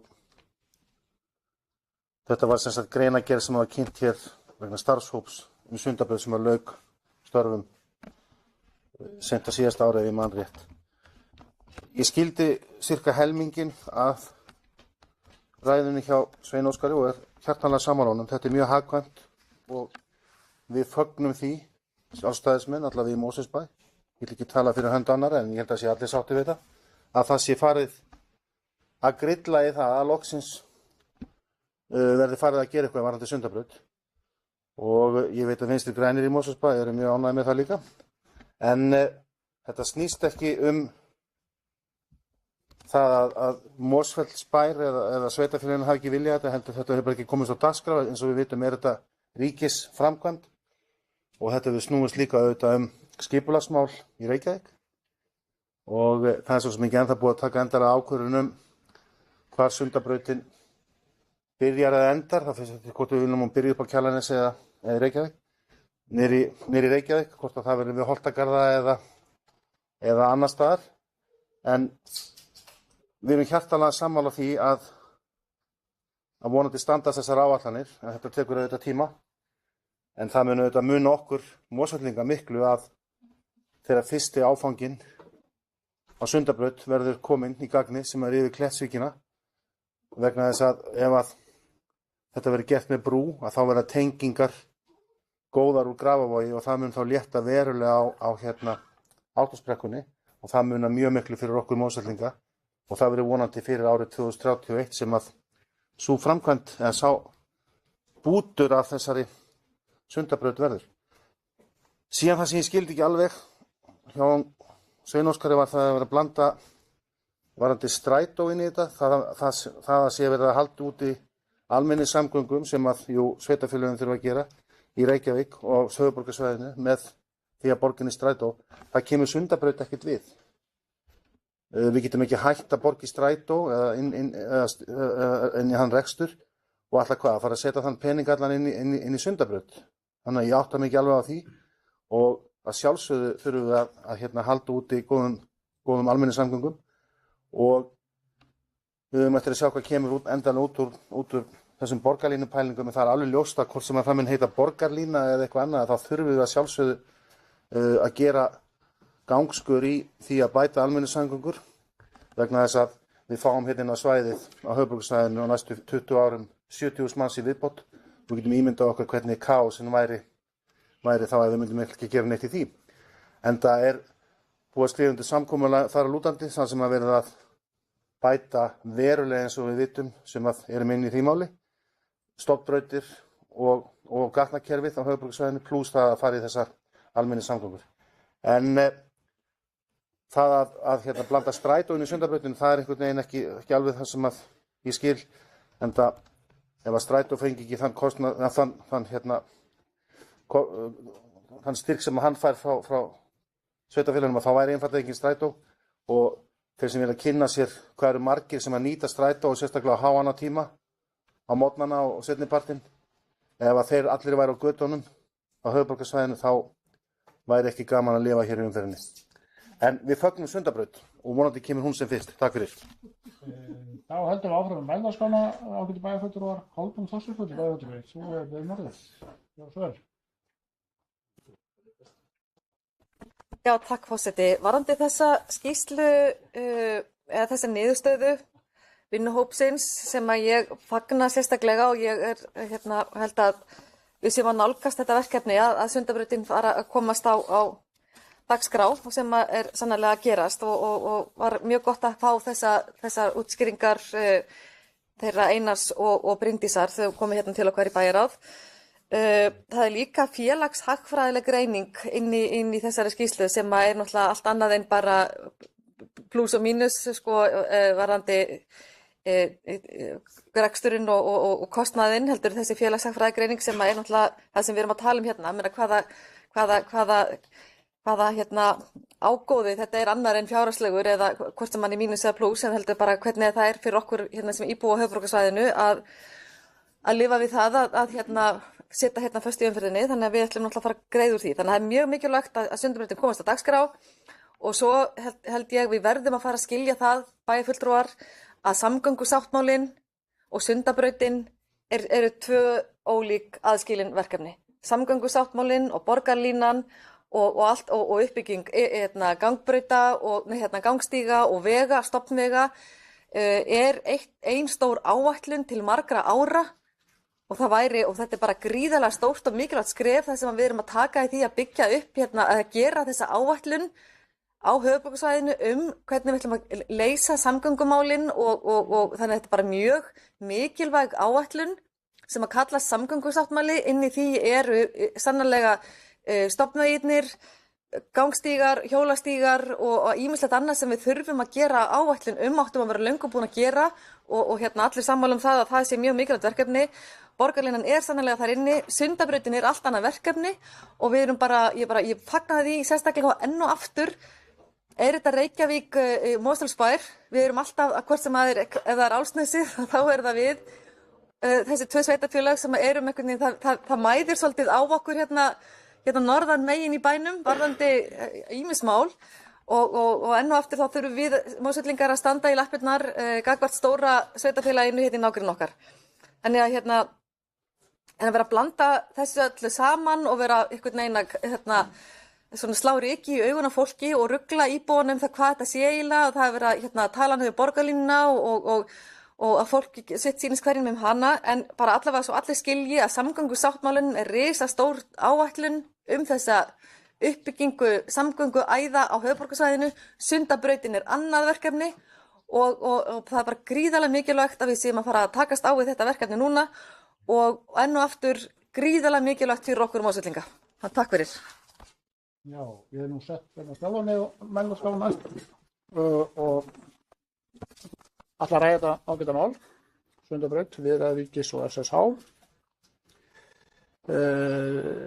Þetta er auðvitað mjög stórt mál eins og við vitum öll bæði tæknilega og umhverfislega og skipulagslega og kílómetralega og allavega. Þetta var mjög góð kynning og eins og Guðmundur Valur annar gestana sagði að þetta skiptir auðvitað Mosfelling og það vitum við nú, þó að það liggi ekki Mosfellsbæinn. Við sem sátum hérna við borðið á þessum ágætu bæjarfundi horfðu náttúrulega svolítið á Leiruvoginn sem er nú í friðlýsingarferli og það var meðal spurður það, að gestirnir voru meðal spurður það hvernig þessu eru leyst, það er að segja leggurinn frá Geldinganesi og yfir í Gunnunes sem er rétt á Víðinesi og þar er endi í Reykjavík. Það var eins og það var ekki alveg, það var teiknað á þessum myndum sem við sáum, þá voru uppfylling og brú sem að maður svona setti spurningmerki við og hvaða áhrif hefur það á lífríkið og sjávarföll í Leiruvogi. Þeir svöruðu nú til annar gesturinn að það verður nú, ef ég skildi það rétt, þetta verður ekki endalega ákveðið, að þetta er ennþá í skoðun hvað þetta varðar, þetta skiptir mjög miklu máli í mínum huga. Hvernig þessi leggur verður leystur sem er mjög mikilvægur ef við ekki eftir Gunnunesinu og svo brú yfir þaðan og yfir á Kjalnesið. En bara, ég held að allir séu fylgjandi Sundabraut, hvar í flokki sem við standa, og það hefur heyrst frá ráðherra sem fer með þetta mál, innviðaráðherra, hann við beinlínis nefnt ártal 2031, ef maður rétt. Það ansi bratt en það verður að setja sér markmið og skulum sjá hvað verðum stödd þá með þetta mál. Það þýðir það að þetta í fullum gangi, þetta gífurlega flókið mál. Þetta hefur tekið tíma og þetta bara mjög flókið mál og rosalega framkvæmt, það kostnaður og fleira snerti mikið skipulag fyrst og fremst hjá Reykjavík. En nú ætla ég að setja sérna í forsetasætið aftur og gefa Hafsteini Pálssyni orðið, við til Sveinn Óskar aftur. Gjörðu svo vel. Það þetta Hafsteinn Pálsson. Já, forseti. Ég minnist þess þegar að Reykjavík kokgleypti Kjalarnesið á sínu tíma að þá var hluti af þeim Kjalarnesingum sem ég heyrði í að þeir töluðu það að eitt af því sem að þeir var ástæða fyrir því að þeir samþyktu að sameinast Reykjavík var að þáverandi borgarstjórn og meiri hluti lofaði því að Sundabrautin yrði bara komin, sko, ég ætla ekki að segja daginn eftir, en bara það yrði ráðist í það verkefni bara í beinu framhaldi. Og þegar þeir fóru að inna fólk eftir þessu einhverju viku seinna, þá var svarið úr ráðhúsinu, var þetta ekki eitthvað sem var sagt fyrir kosningar. En þannig að það var nú eitthvað á þá leið sem að umræðan var þá. En þó að við horfum til helgarumferðarinnar og að Sundabrautin skipta okkur máli, þá fyrir okkur sem erum að fara daglega á milli, þá skiptir fyrsti áfangi sem að ég líta á að hljóta að vera fyrsti áfangin að fara frá Laugarnesi yfir í Gufunes, að það sé skipta okkur öllu því að það léttir á umferðinni í Ártúnsbrekkunni eins og kom fram hérna áðan. Nú, að því að það hefur verið eitthvað að ráða í það hvað Sveinn Óskar var að tala og hvað hann var að fara. Ég hef ákveðna samúð með því sem hann var að tala því að upprunalega þegar að þessi ríkistyrkur fékkst fyrir strætó, þá var það vegna andstöðu í Reykjavík við það að það yrði farið í einhverjar samgöngubætur innan borgarinnar og á höfuðborgarsvæðinu og það fjármunir færu frekar frá ríkinu til að styrkja rekstur strætó og með því að fjölga þar þá myndi það sýna sig að það yrði ekki þörf fyrir að bæta samgöngukerfið á höfuðborgarsvæðinu vegna þess að við myndum að flykkjast í strætó. Og við getum haft okkar skoðanir á því hvað það hefur tekist vel með þessa massífu fjölgun í strætókerfinu og hvað það álagið á umferða- og gatnakerfið hefur minnkað mikið. En ég las eða skildi orð hans á þennan veg að hann var að vitna til þessa hvernig þetta byrjaði í upphafi og það hafi verið vegna þessa. Og ég held að okkur sé bara, það sé ágætt að hafa það í huga að þetta var samt upphafið af þessum ríkistyrk til strætó. Og vissulega var þessi stuðningur við rekstur strætó kærkominn og hann var notaður til þess að keyra upp þjónustustig á ýmsum tímum sem því miður íbúar höfuðborgarsvæðis höfðu frekar takmarkaðan áhuga á að nýta, en þetta svona samhengið sem að ég skynja í þessu sem að var að koma fram hérna í umræðinni í upphafi. Svo ég reyna að ráða í hérna orð fyrir ræðumans. Jæja, ábyrgði bæjarfulltrúi, það tveir á mælendaskrá. Sveinn Óskar Sigurðsson bæjarfulltrúi, þú ert næstur, gjörðu svo vel.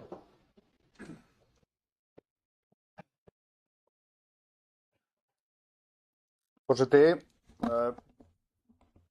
ég þakka síðasta ræðumanni fyrir að útskýra fyrir oddvita Sjálfstæðisflokksins verðandi hvað hinn helmingurinn að ræðinu minni fjallaði. Þannig að þetta svona álíka, sko, maður þyrfti eiginlega að fá bara boð á félagsfundi í Sjálfstæðisflokknum, svona þegar búið að endurnýja húsnæði hérna niðri, til þess að fjalla þetta ferli. Ég sendi fulltrúa okkar og formanni skipulagsnefndar, bæjarfulltrúanum Ásgeiri Sveinsinni, skeyti núna sem viljayfirlýsing sem var skrifuð undir 2011 og ratað í samning 2012 og ég get sendt forseta það líka til upplýsingar. En á þessum tíma að þá, fólk hérna hefur verið að greiða olíugjöld og þetta fer til ríkissjóðs og fari í vegaframkvæmdir. Þetta þekkja allir sem vilja þekkja. En í þessari viljayfirlýsingu sem gerðist, og það er gott hjá þér, Kolbrún, að hlusta vel á það vegna þess að þú gagnrýndir þetta hjá mér áðan, að það er bara mjög mikil skortur hérna á þekkingu á sagnfræðinni í þessu mál. Og mér er bara mjög mikilvægt að rifja þetta upp. Þetta voru milljarðar sem ákveðið var að streyma inn í strætó til þess einmitt eins og síðasti ræðumaður nefndi, til þess að minnka umferð bílaflotans. Og þetta gjörsamlega mistókst. Gjörsamlega. En annars stendur í þessar viljayfirlýsingu sem rataði inn í samning, var ákveðið að fresta öðrum framkvæmdum. Stofnvega framkvæmdum, forseti. Og það er að leiðandi eins og verkefnum, eins og mjög hagstæðu, eins og Sundabraut. Eina ferðina enn. Og það voru fulltrúar Mosfellsbæjar sem tóku þátt í þessu. Forseti. Og það er ekkit skrítið, forseti, að ég sé að reyna að segja ykkur hér frá nákvæmlega þessu, að því að þetta hangir allt saman. Og mér þykir bara afskaplega ánægilegt að það sé ennþá vottur af einhverju skynsemi inn í Sjálfstæðisflokknum sem geti kannski svarað betur fyrir þetta mál. Vegna þess að þetta er alveg nákvæmlega það sem var verið að fjalla hérna áðan. Það Hafsteini Pálssyni, bara bæjarfulltrúa. Og ég fær honum þakkir fyrir. En ég ætla að bóka undir þessu máli til skýringar á þessu, til þess að halda þessu til haga. En það verður, við verðum að átta okkur á því að þessar mundir samtök sveitarfélaga á höfuðborgarsvæðinu að ræða við ríkið að framlengja þessu fyrirkomulag. Framlengja því. Sem er enn meiri vitleysa en sú sem að fyrir var og til staðar. Og aðeins bara varðandi þessa hugmynd hérna og þessa hugmyndin minnast á eitt, varðandi þessa blessuðu Sundabraut, að það er mjög mikilvægt út af flæði umferðinarnar. Þetta er að koma flæði sem að fer borgina af miklum flutningi sem mun aldrei fara inn í borgina, þetta er á að fara gegnum hana, að það sé greitt og auðveldað. Það hefur ekki verið gert. Það er beinlínis að hálfu vinstri manna í Reykjavík meðal annars og þáttöku hérna sjálfstæðismanna á höfuðborgarsvæðinu. Við erum bara verið að búa til umferðarvanda ofan á húsnæðisvanda. Og ég segi bara enn og aftur að þessi Sundabraut sem nú er áformuð má heldur ekki vera með ljósastýrum gatnamótum við Sæbrautina. Bara sem dæmi. Það verður að tala T-gatnamót þar. Það verður að vera frjálst flæði inn á og út af henni. Þannig að umferðin flæði í gegn og talandi annað. Það er þessu blessuðu gatnamót sem mikið er rifist að hálfu meðal annars innan verbúða hjá Viðreisn. Að það er bústaður. Og þessi tappar ekkit flóknari heldur en bara hefðbundnir blóðtappar sem stór hættulegir í mannslífgám. Þetta bara veldur hættu í umferð, árekstrar hættu og hvaðina. Og kostnaði. Og þessar mundir ég að lesa yfir úttekt hagfræðiprófessors. Próförk fyrir viðkomandi þessi mál. Hvað kostnaðurinn af töfunum er mikill. Og ég bara læt ykkur vita þetta en fullri virðingu fyrir forseta, fyrir ykkur bæjarfulltrú. En það verðum að halda þessu til haga. Já, Stefán Ómar Jónsson, bæjarfulltrúi, þú ert eftir að mæla svo. Gjörðu svo vel. Já, takk fyrir, forseti, og getur bæjarfulltrúar og tilherendur. Ég kem hérna undir þessu máli, þriðja máli, forseti, Sundabraut viðræður ríkis og SSH, eins og málið heitir. Og svona aðeins til þess að byrja á því, forseti, að þá ætla ég að geta þess að í samgöngusáttmálanum sem hér hefur verið nefndur er getið Sundabraut. Þannig að Sundabraut er hluti af samgöngusáttmálanum sem gerði var 2018. Þannig að það þetta bara fagnaðarefni að það sé núna eitthvað aðeins að gerast í þessu. Það komin svona fengitími fyrir Sundabrautina og svo bara spurningin hvenær fæðingin á sér stað. En í umræðinni forseti í bæjarráði eins og þú kannski manst að þar var rætt brú og jarðgöng og það var rætt halsveg. Ég allavega myndist á halsveg. Ég þeirra skoðunar að það eigi báðir kostir og að fara í umhverfismat og ég nefndi það við fulltrúa vegagerðarinnar sem þarna var staddur, hvert að það yrði ekki örugglega þannig og hann játti því að fara báðir kostir, bæði sem sagt brú yfir Leiruvoginn, þá ég að tala Leiruvoginn, númer 1, 2 og 3. Það er klárt að verður væntanlega brú yfir Kleppsvíkin og þar sem sagt fyrsti áfanginn. En ég að horfa á seinni áfanga Sundabrautar frá sem sagt Gufunesi eins og það er kallað og upp á Kjalarnes. Og þá hefur verið talað að sem sagt það eru nefndir í skýrslunni kostir bæði að gera brú, uppfyllingu brú og síðan jarðgöng. Og ef hvort sem heldur verður ofan á, að þá þarf að passa það að það verði tenging við halsveginn. Vegna þess að ef það verður ekki tenging við halsveginn, frá halsvegi inn á Sundabrautina, þá munu markmið að létta á Ártúnsbrekkunni ekki, ef við sáum það á umferðarflæðikorti sem var sýnt, þá skortir verulega á að létta á Ártúnsbrekkunni svo einhverju nemi.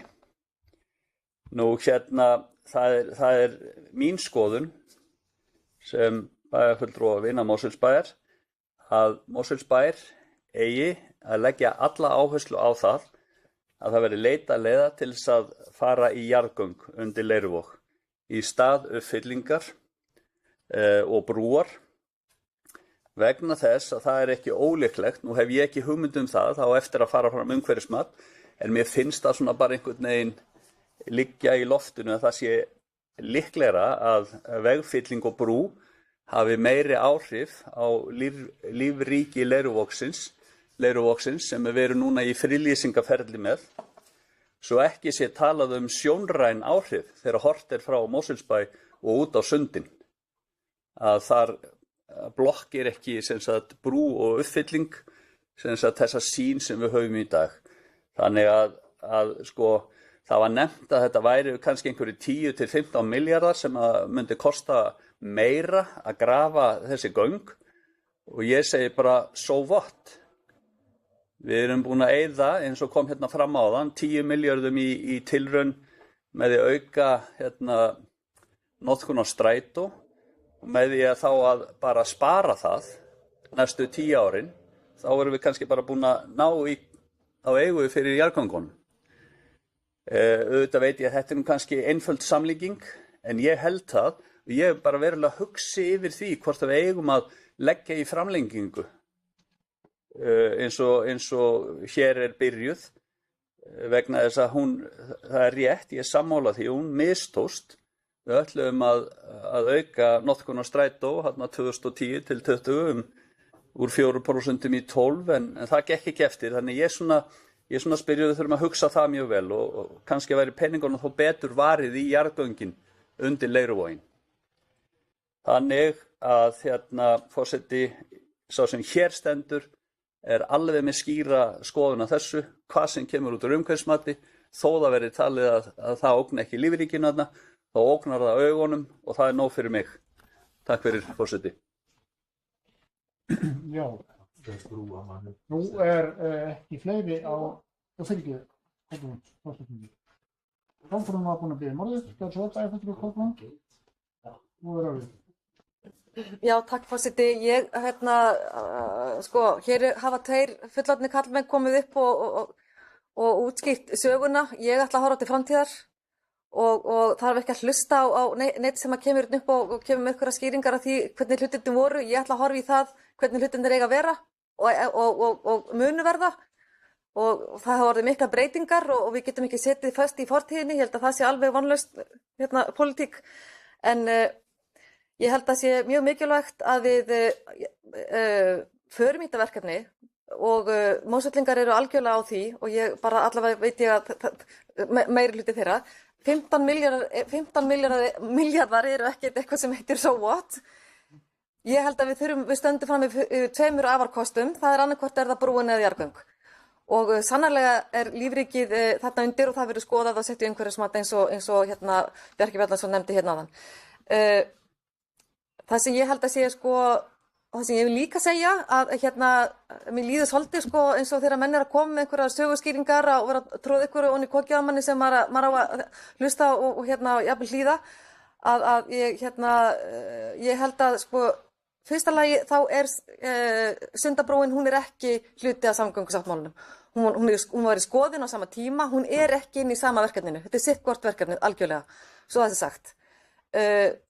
Ég held að þessar ótrúlegu útskýringar það að sé verið að ráðast á hvíta miðaldra karlmenn á sínum fínu jeppum, þetta ýfir svo allt á mér hárið út í allar áttir að að við skulum ekki geta horft í þetta framtíðar það hvernig við ætlum að leysa samgöngumálin eins og gert í öðrum höfuðborgum heldur að samgöngumálin sé orðið risastórt pólitískt bitbein liggur við karlaflokkar, kvennaflokkar það hvernig fólk talar eins og betur fer hefur þá sjálfstæðisflokkurinn í kraganum haft vita á því að fara í þetta verkefni vegna þess að hér verkefni að leysa. Við getum ekki setið eins og rjúpaðinstaur og þrjóskast í því hvernig var og hver sagði hvað og fyrir einhver áratugum í þinghúsi, niður í ráðhúsi. Við erum bara að leysa allt þennan verkefni í dag, það miklu meiri bílafjöldi, það miklu fleiri íbúar og stundum vilja menn fá að vita på krónu hvernig á að leysa máli og stundum það bara þannig að skiptir ekki máli hvað það kostar. Come on, ég alveg hægt að kaupa þessi rök og hlusta á einhverja hrútskýringar við borðið, þannig að þetta bara gríðarlega mikilvægt verkefni og við erum að fara í þessi verkefni og ég held að það bara stóra málið. Og samgöngusáttmálinn hefur undirritaðir af öllum sveitarfélögum á höfuðborgarsvæðinu og menn verða bara að kyngja því og ég ætla að trúa því að þær bæjarstjórnin sem taka við í vor haldi áfram þetta verkefni. Þetta undirritað og ég bara trúi því ekki öðru en sem íbúi á höfuðborgarsvæðinu þá að þessi vandi verði leystur. Og það gerum við með því að horfa til framtíðar. Takk. Lóa Sigurðsson, við beðum orðið, skjálfsögðu Lóa bæjarfulltrúi. Já, takk. Ég ætla að fagna því að þessi skýrsla sé komin fram og að það sé hreyfing á þessu máli. Ég tek undir með Kolbrúnu með það að hér á gegnu gerðu samgöngusáttmáli þar sem fjallað fjármögnun á samgöngusáttmála og svo var talað að vilja til þess að fara að skoða Sundabrautina líka og það hefur verið gert og því ber bara að fagna því að ég held að þessar hugmyndir Sundabraut séu jafngamlar mér. Ég held að það sé fyrsta árið sem sé fæðingarárið mitt sem þetta kom fyrst fram þannig að við erum bara orðin miðaldra. Mér finnst, við getum alveg verið í sögurskýringur, það mátti ekki símapeningandi líka borga þetta, spítalan og Sundabraut og allt saman, en það skiptir ekki máli í dag, við breytum ekki fortíðinni og ég rosalega þreytt á því að það þurfi að vera að spyrna þessum verkefnum saman sem eru samhliða en ekki andstæð. Að af hverju á að hygla bara öðrum hópnum umfram hinn. Það fullt af fólki, það bara að verða gríðarleg breyting á samgöngum og hér verið að reyna að koma til móts við alla þjóðfélagshópa. Og við vitum það bara að sko Sundabrautin, það bílum heldur áfram að fjölga og ef við gerum ekki almenningssamgöngurnar aðgengilegri þá verða þær enn fleiri og við verðum ekki fyrr búin að byggja Sundabraut heldur en það verður að fara að argast yfir því að hún sé ekki áttfullt. Þannig að við skulum bara fagna því að það sé verið að fara áfram með þessi verkefni samhliða og vera að vinna þau faglega. Og ég bara hef ekki heyrt í neinum einasta flokki vera á móti Sundabraut. Bara engum. Þannig að þú veist, það hefur það algjörlega farið fram hjá mér. En ég veit allavega að í mínum flokki er full samstaða að fara í þetta verkefni, samhliða verkefni samgöngusáttmála.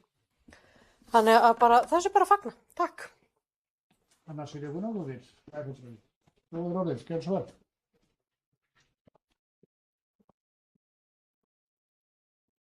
Forseti, ég kem hér í pontu undir sama máli og ég vil skipa mér í sveit með Kolbrúnu, bæjarfulltrúa Kolbrúnu og bæjarfulltrúa Lovísu og ég vil horfa til framtíðar. Sko ef að fólk er of fast í því að horfa í baksýnisspegilinn þá kemst það ekkert áfram.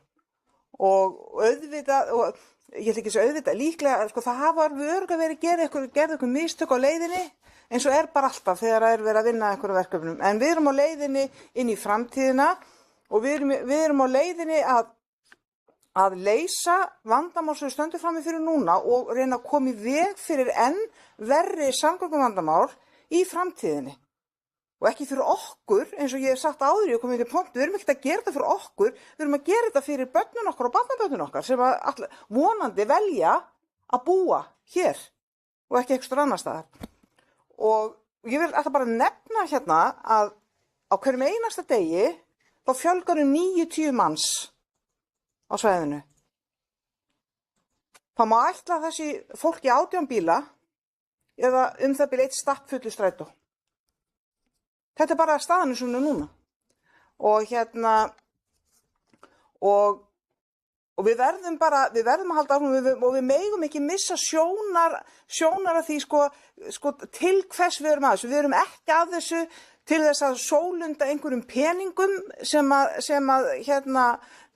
við eigum í sjóðum eða eigum ekki í sjóðum. Við erum að byggja upp til framtíðar.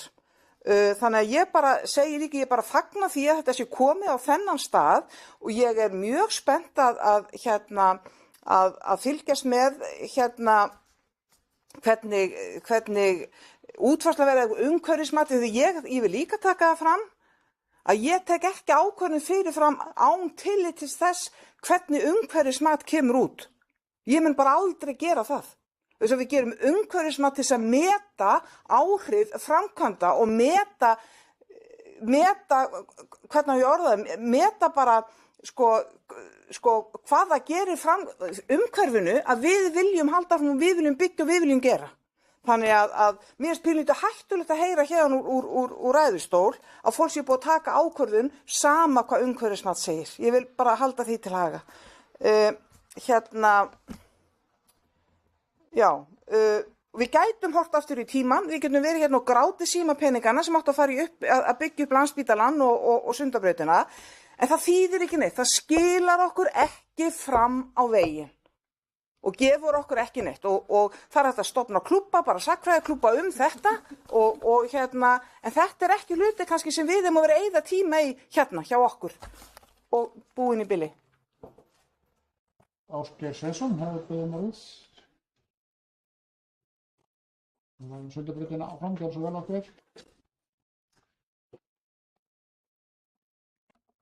Og svo bæjarfulltrúar bara örstutt varðandi mál númer 2-3 Sundabraut viðræður ríkis og SSH. Voru fínar umræður um þetta mál og fólk svona með sínar skoðanir á þessu öllu saman. En það góða við þetta er það að við erum að ræða greinargerð sem var kynnt í bæjarráði og það er hver einasti maður sem fagnar Sundabrautinni, þannig að við þurfum kannski ekki að tala um þetta í 1,5 tími viðbót. Það er hver einasti maður sem fagnar Sundabrautinni, það er allir sammála Sundabrautinni. Það er búið að skrifa undir samning milli ríkis og Reykjavíkurborgar framkvæmdir við Sundabraut. Það var gert af borgarstjóra og Sigurð Inga, þáverandi samgöngumálaráðherra, ef ég man rétt, það hét þá, síðastliðið sumar. Þannig að ég held að þetta sé bara hið besta mál. Síðan þegar kemur aftur að, sem að finnst kannski hófum umræðina og Sveinn Óskar kveikti hérna einhver bál með því að fara að blanda saman hvort það ætti að styrkja strætó og það væri búið að fara svo miklu peningar í það, að það hefði komið inn á Sundabraut. Þar erum við bara ósammála og það er ekki það því.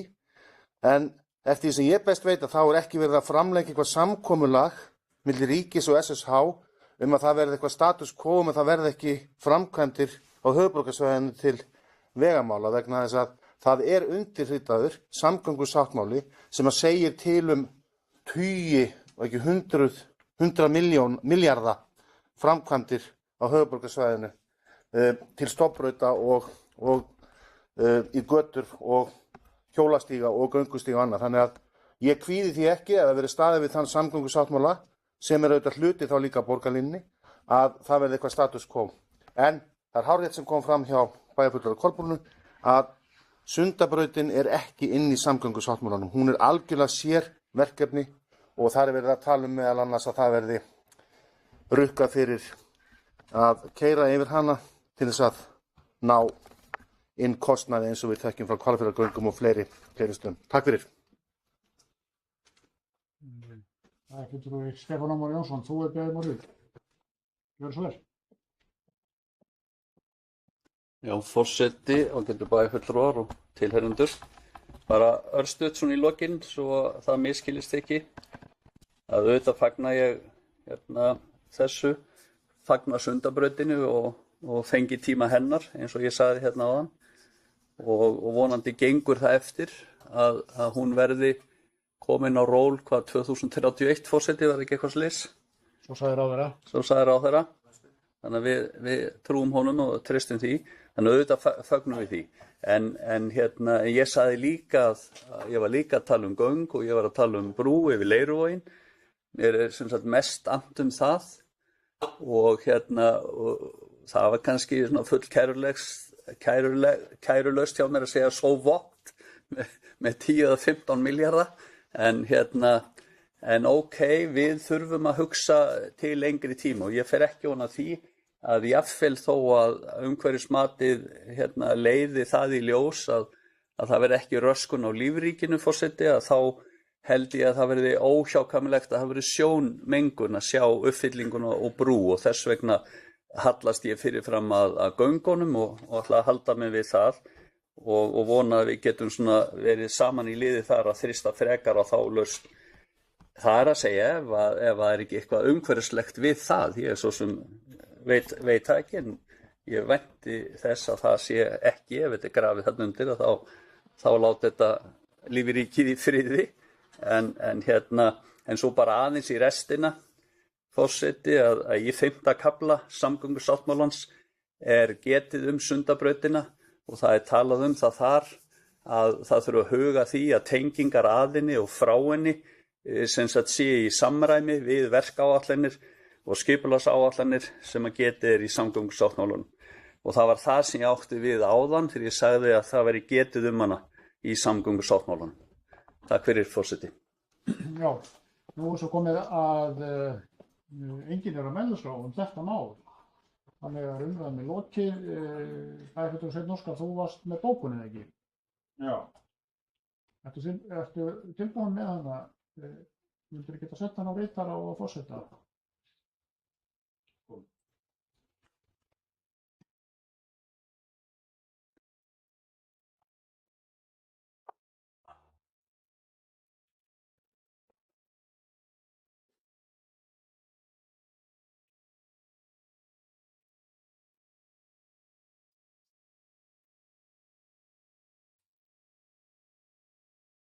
Fundarhlé? Nei, það er ekki fundarhlé. Forseti er að kannski rétt að við gerum smá fundarhlé meðan að forseti les og metur bókunina.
Við hefjum þá fund á 9 og við erum komið að því að klára málið nr. 3, það er að segja umræðinu lokið, en það liggur hér fyrir bóktun frá bæjarfulltrúa M-lista sem að forsetinn mun nú lesa hér úr sæti sínu þetta mál.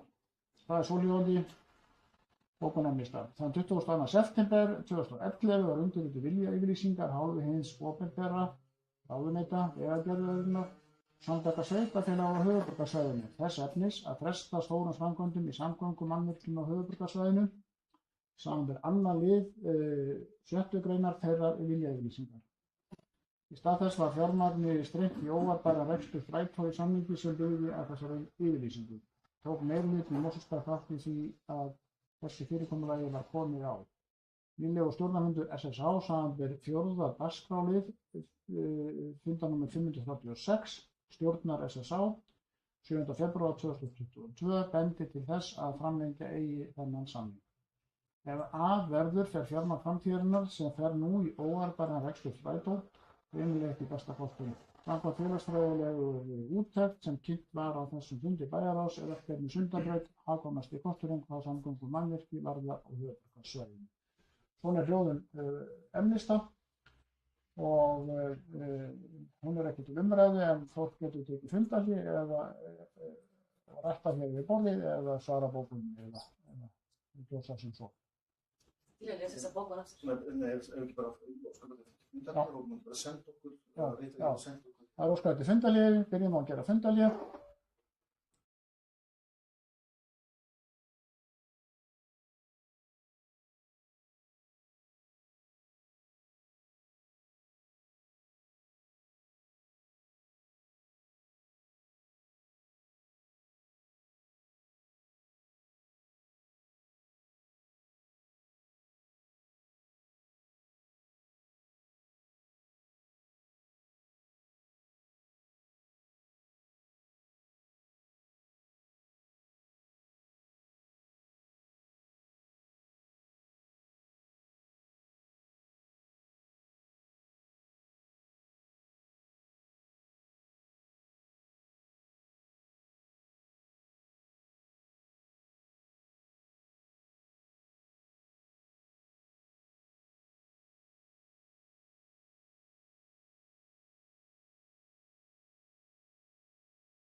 Við hefjum þá fund á nýju ágætu bæjarfulltrúar, erum að ræða 3. mál í fundargerð bæjarráðs frá 3. mars.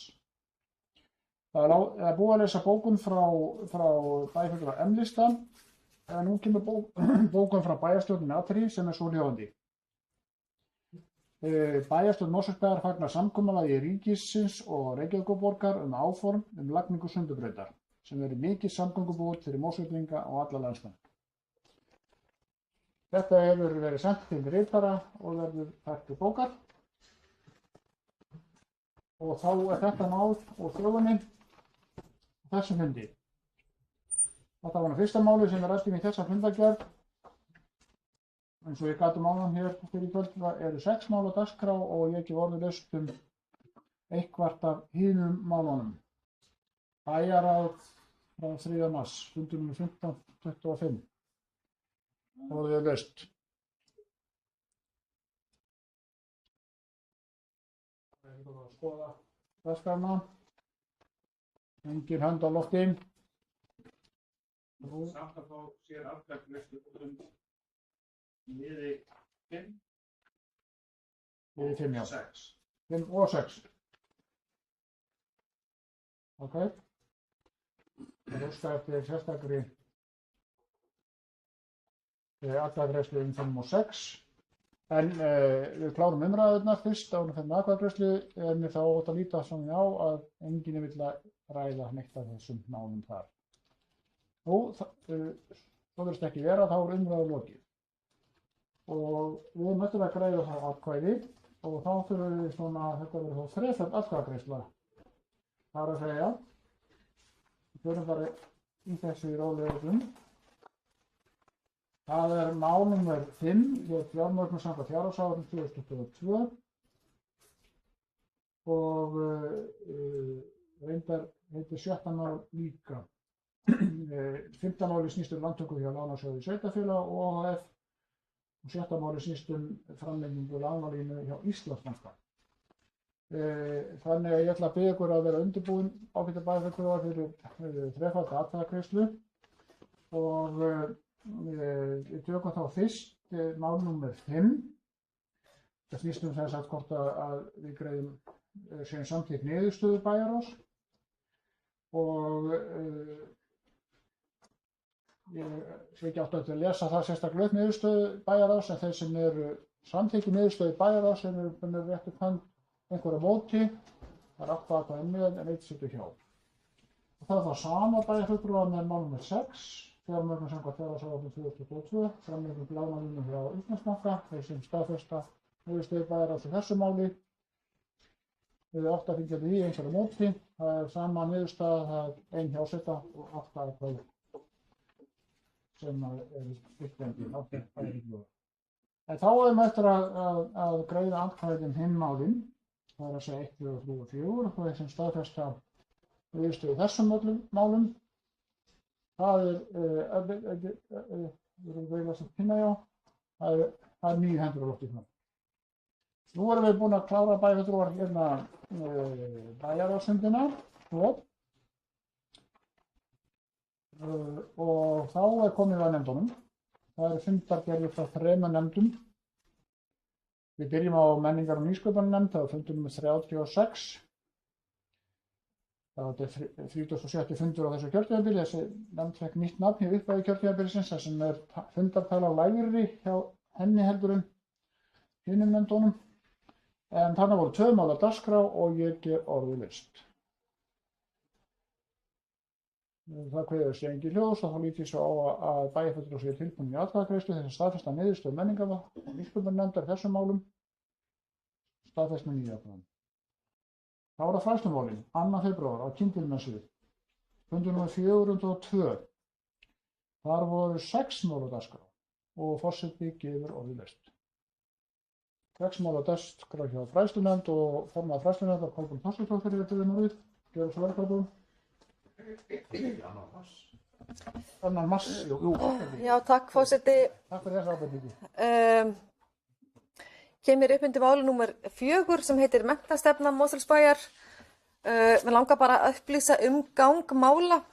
hvað hana varðar. Hún kom til okkar inn á fundin verkefnastjórinn Ragnheiður Agnarsdóttir og það er bara það að frétta af menntastefnunni að öll textavinna er nánast búin. Það er búið að bera allan texta og niðurstöðurnar stóðirnar sem ég hef nefnt hérna áður í pontu undir alla sem að málinu koma, það er að segja rýnihóparnir, verkefnastjórnin og fræðslunefndin og vona ég að á næsta fundi bæjarstjórnar eftir hálfa mánuð að þá verði hægt að sýna hér einhvers konar drög að stefnunni, en ég vil þá samt ekki, persónulega vil ég helst ekki hún fari neitt í loftið fyrir hún er orðin full unnin og við getum farið að rauninni bara ræða hana þannig heldur en við sem að fara í einhverja orðalagsbreytingar eða eitthvað slíkt, en hún er í mjög góðum höndum textafólks, bæði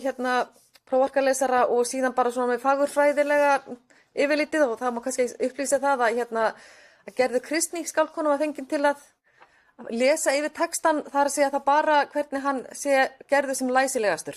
Það er hún ekki að fara að breyta neinu, heldur er hún bara svona yfirlesari, en hún er ekki prófarkalesari, þannig að það fyrst fór hann í prófark og síðan fer hann í yfirlestu til hennar. Og þannig að það skiptir mjög miklu máli og ég legg mjög miklu áherslu á það að textinn sé réttur, læsilegur og skiljanlegur og nothæfur. Það er alltaf þannig sem við sjáum stefnuna. Og en þannig að það er engin gögn undir málinu, við fengum bara, það var búið að líma stefnuna hérna á vegg, það var búið að teipa, það var límbönd bara og þegar við komum inn hérna fræðslunefndin, af því að hún er bara til að sýna okkur svona hvernig hún muni líta út á pappír, þannig að hún er ennþá bara í góðum höndum og allt gott af hennar frétta, þannig að ég vona bara, og ég veit að hún verður tilbúin bara núna ég ætla ekki að verja höfðun á það eftir hálfa mánuð, en kannski þá vonandi eftir fundi þar á eftir. Þetta er nú það sem ég vildi ræða að segja ykkur upplýsa bæjarstjórn líðan menntastefnunar. Já, þetta var menntastofnan, þetta var vinnufundur sem kemur fram í fundargerðinni. Drög að menntastofnun Mosfellsbæjar orðið laust það mál sem að bæjarfulltrúi Kolbrúnar var að ræða. Það kveður sér ekki þjóðsum það og þá umræðan lokið það, en eins og kom fram hjá Kolbrúnu þetta er ennþá í vinnslu. Orðið laust hinn málin, þarna voru 6 mál á þessum ágæta fundi. Það var sjálfsögðu haldinn 2. mars, en ekki 2. febrúar. Kolbrún hefur beðið orðið aftur hvert annað mál, gjörðu svo vel bæjarfulltrúi Kolbrún. Þorsteinsdóttir. Já, takk forseti. Ég vil koma hér upp undir máli númer 5 sem heita tölulegar upplýsingar leik- og grunnskólabarna í Mosfellsbæ, og eins og ég hef nú nefnt áður að þá rekum við nú litla hagstofu upp á fræðslu- og frístundasviðinu hjá okkur, og ég vil bara vekja athygli á tvennu.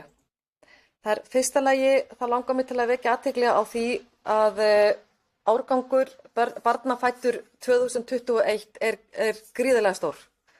Og það er ekkert að fækka hjá okkur leikskólabörnum og það eru næg verkefni framundan fyrir framtíðar bæjarstjórn Mosfellsbæjar að taka á móti þessum hópi og gera áfram vel í þessum málum. Og það er náttúrulega eins og kom þarna fram líka í í fundagerðinni að þá og við vitum öll að þá er komið á teikniborðið nýr leikskóli í Helgafelli sem að leysir ákveðin mál og náttúrulega tekur á móti hluta þessara barna, og það er annað sem langar til að vekja athygli á, og það verður tekið fyrir betur að minni beiðni að fara betur ofan í það mál að það er hlutfall fjöltengdra barna í Mosfellsbæ. Það sköpuðust miklar umræður á fundunum það hvernig okkur tekst að taka móti þessum börnum og hvernig kennsluð og móttökur þau eru að fá, og það er gríðarlega mikil fjölgun barna af erlendum uppruna sem eru flutt í bæinn okkar, og ég mun fá upplýsingar og bara stöðu og hvernig gengur að taka móti þessum börnum og kenna og hvernig svona aðstæðurnar eru í hverjum skóla. Og ég veit að reyndar að við hér í Mosfellsbæ höfum sótt styrk og fengum styrk, og ég veit að sambandið er að heldur út í mjög öflugri fræðslu til fræðslusviðana í hverju sveitarfélagi og við höfum verið þátttakendur í því verkefni, risastóru verkefni, og þar veit ég að hún Magnea hefur setið fyrir okkar hönd í þeim hópi. En við þurfum bara að fá upplýsingar og fá að vita hvernig að það var svona niðurstaða fundarins að við fáum inn á næsta fund fræðslunefndar svona stöðuna á þessu máli, og ég held að það sé bara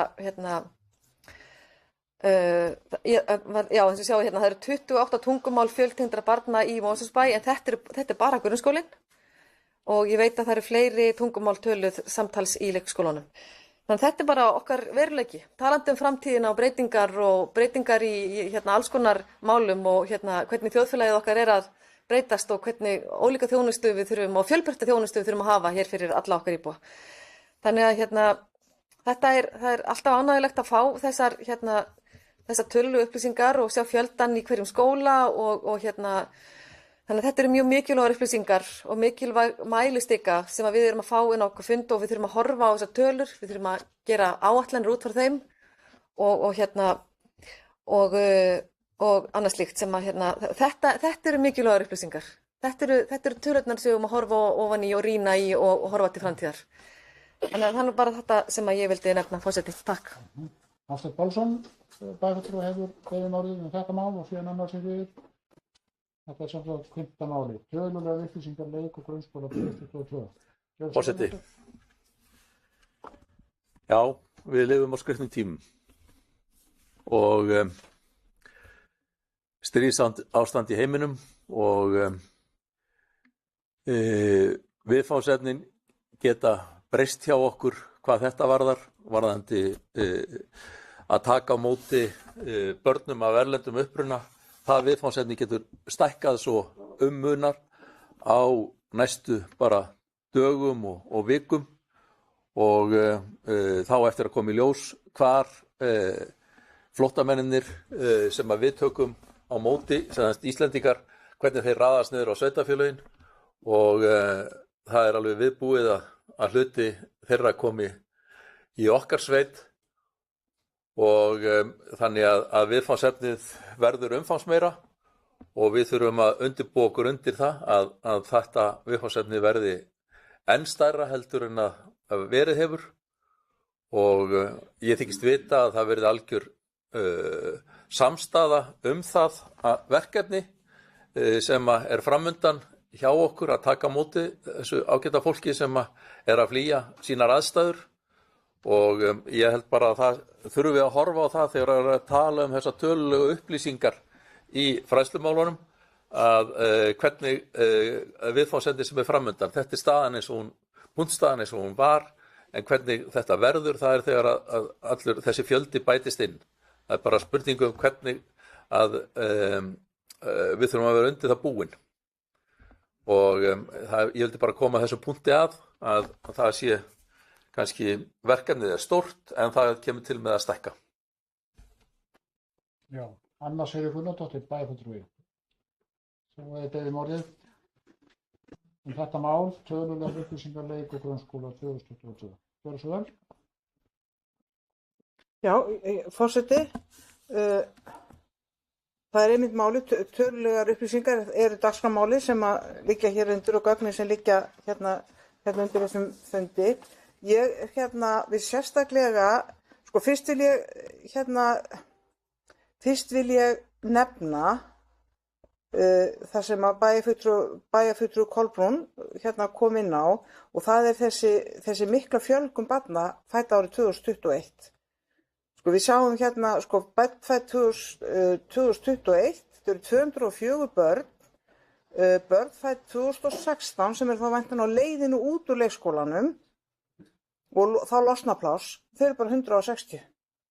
Þannig að við erum að horfa á, og við náttúrulega vitum að þetta er bara viðvarandi viðfangsefni hjá okkur í stækkandi bæjarfélagi, og en það er alveg rétt sem bæjarfulltrúi Kolbrún segir, við þurfum að halda á spöðunum, við megum aldrei slaka á þegar við erum þegar við erum að horfa til þjónustu við börn og ungmenni.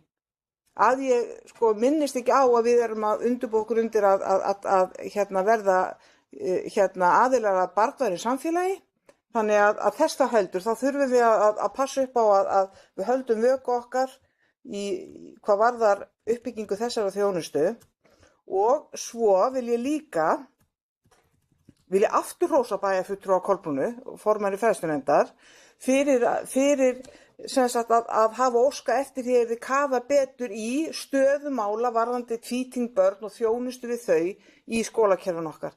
Þetta er afskaplega mikilvægt að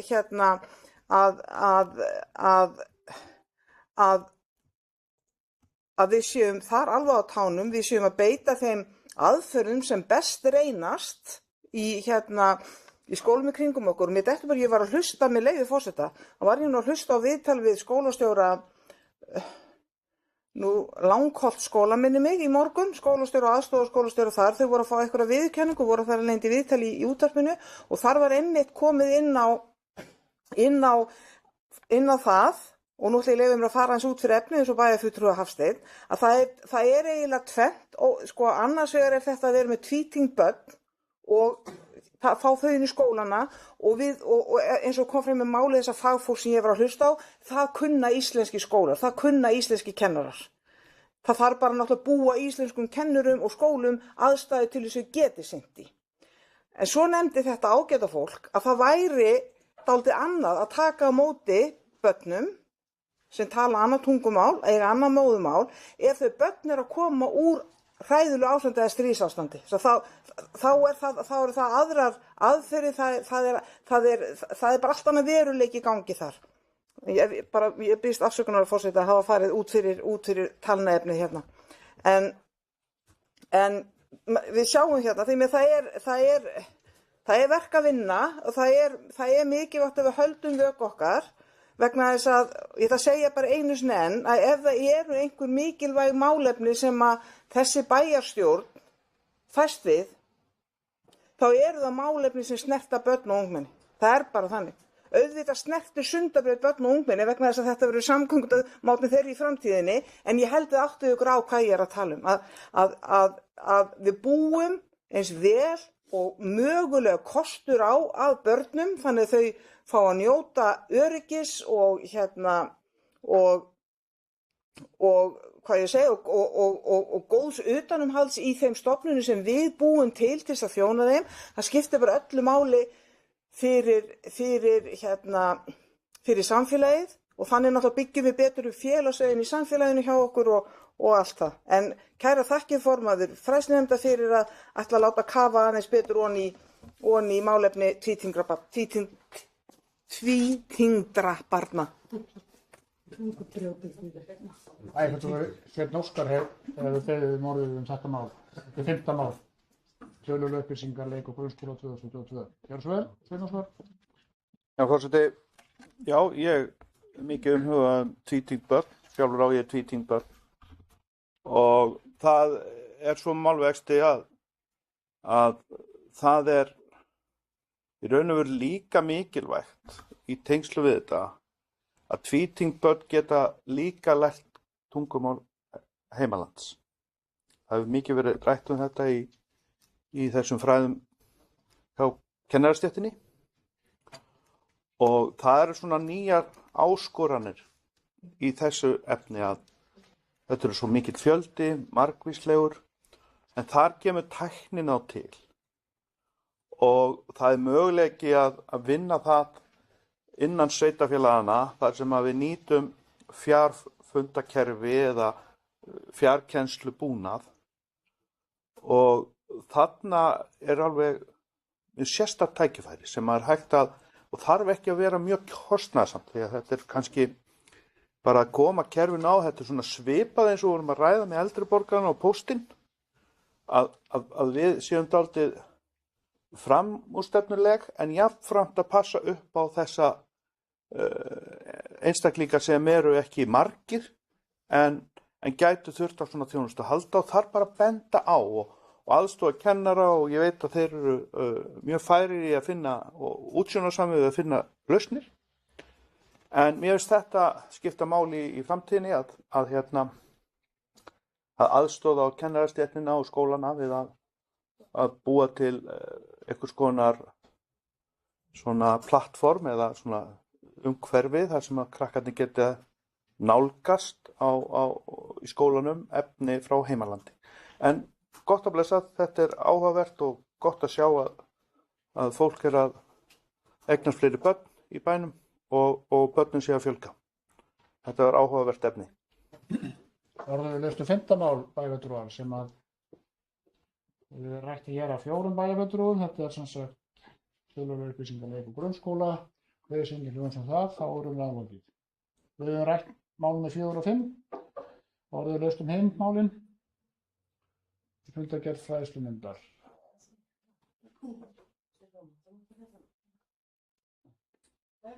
Kolbrún, þú ert búin að biðja orðið. Já. Kolbrún Þorsteinsdóttir, bæjarfulltrúi. Já, bara eitt að lokum frá mér. Það er sem sagt mál númer 6, það er sveigjanlegur vistunartími leikskólabarna.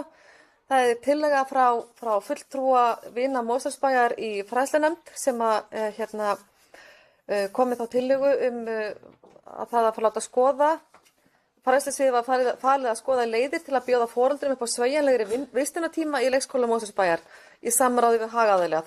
Þannig bókuðu við undir þessu máli en þetta sem í stuttu máli það varðar þetta það að við erum náttúrulega öll að fara, þeir sem að geta allavega, veit ég allavega ríki og borg farið á stað með þetta varðandi styttingu vinnuvikunar og þetta er svona einn liður í því að varðandi styttingu vinnuvikunar að bjóða þá fólki upp á meiri sveigjanleika að maður sækja börnin sín fyrir og borga þá minna.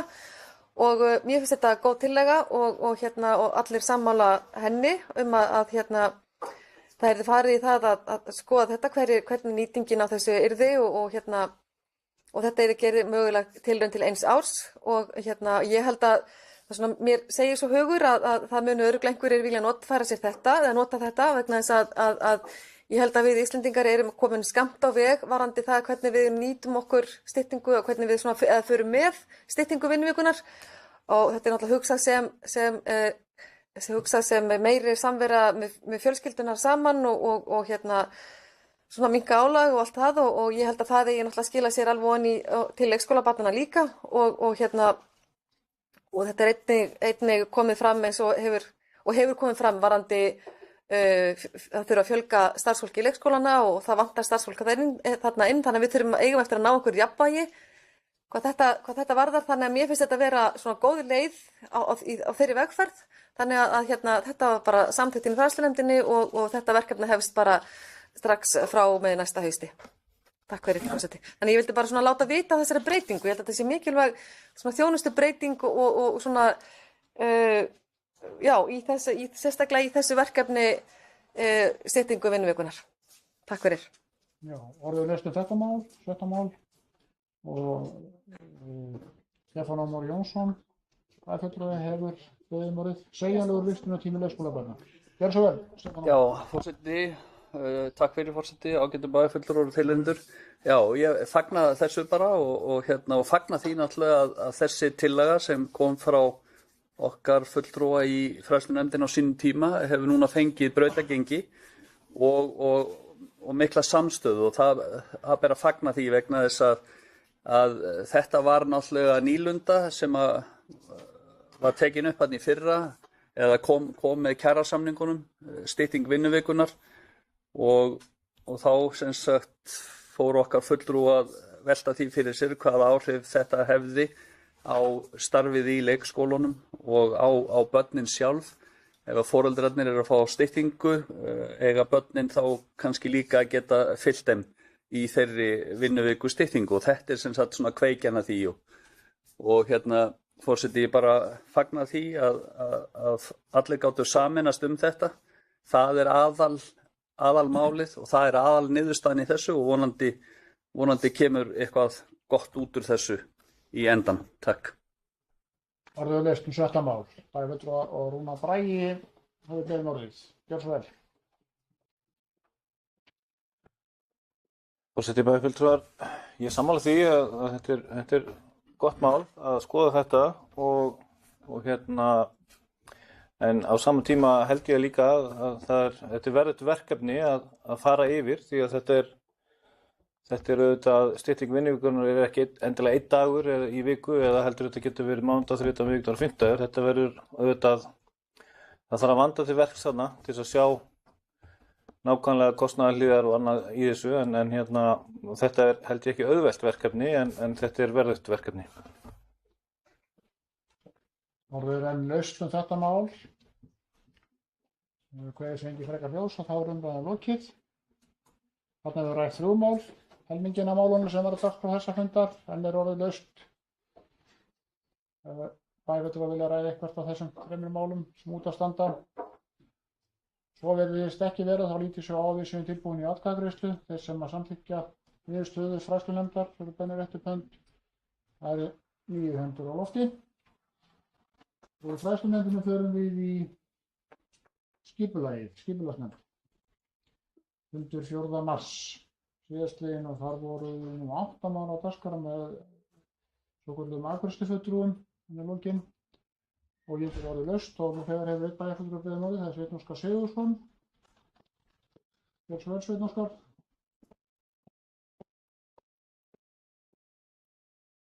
Forseti, ég kemur til liðnum 5.2 borgarlína í Mosfellsbæ Blikastaðir. Með leyfi forseta að lesa upp niðurstöðu fundarins.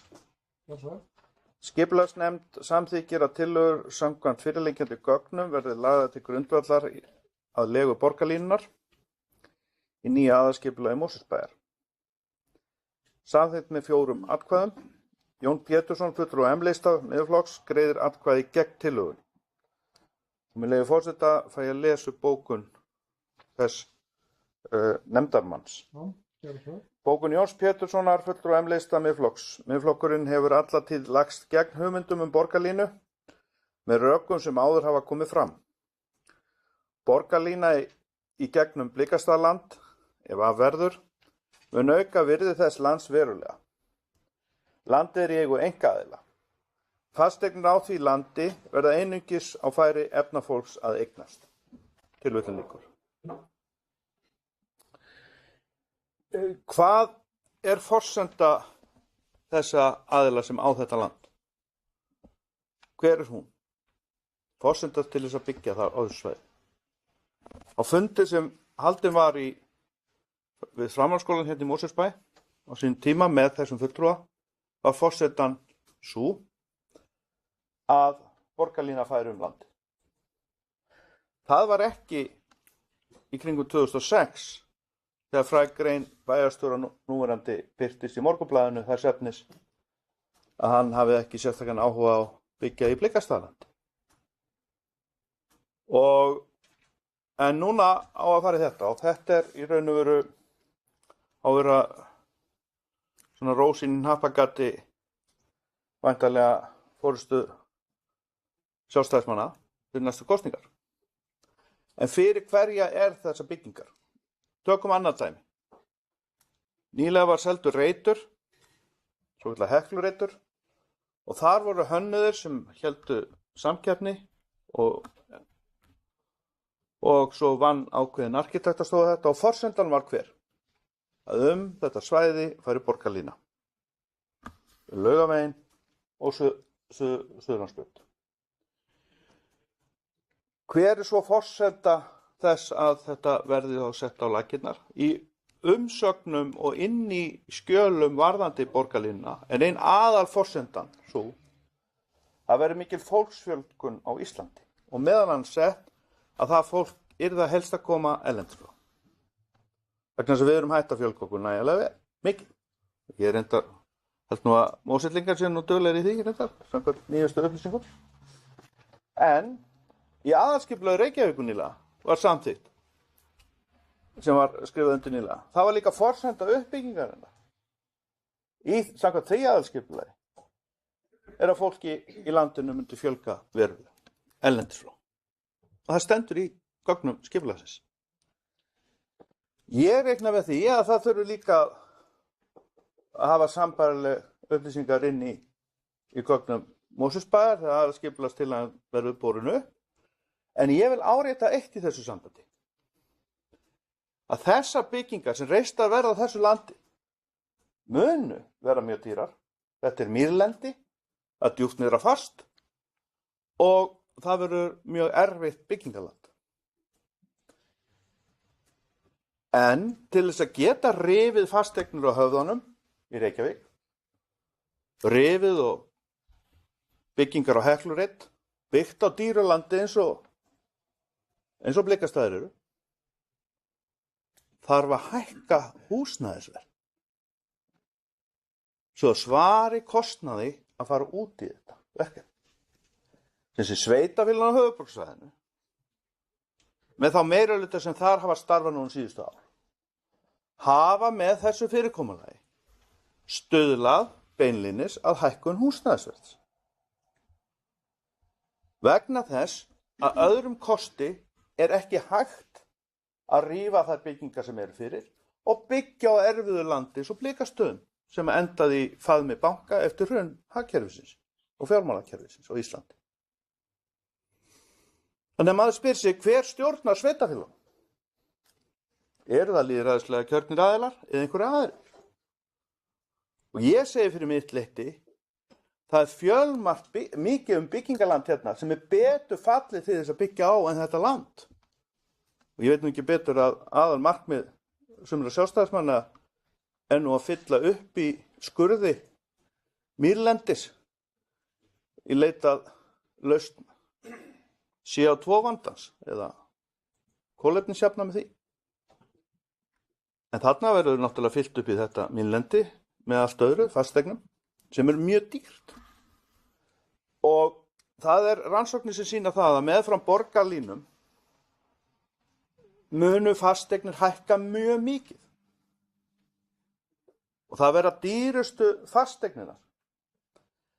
En ég spyr, er ekki eitthvað annað byggingaland til sem möguleika er hægt að byggja á? Við erum í hérna Reykjaveginn, við erum með ýmislegt land sem að aðrir einkaaðilar hafa verið að ýta eftir að láta byggja á og ekki fengið á aðalskipulag.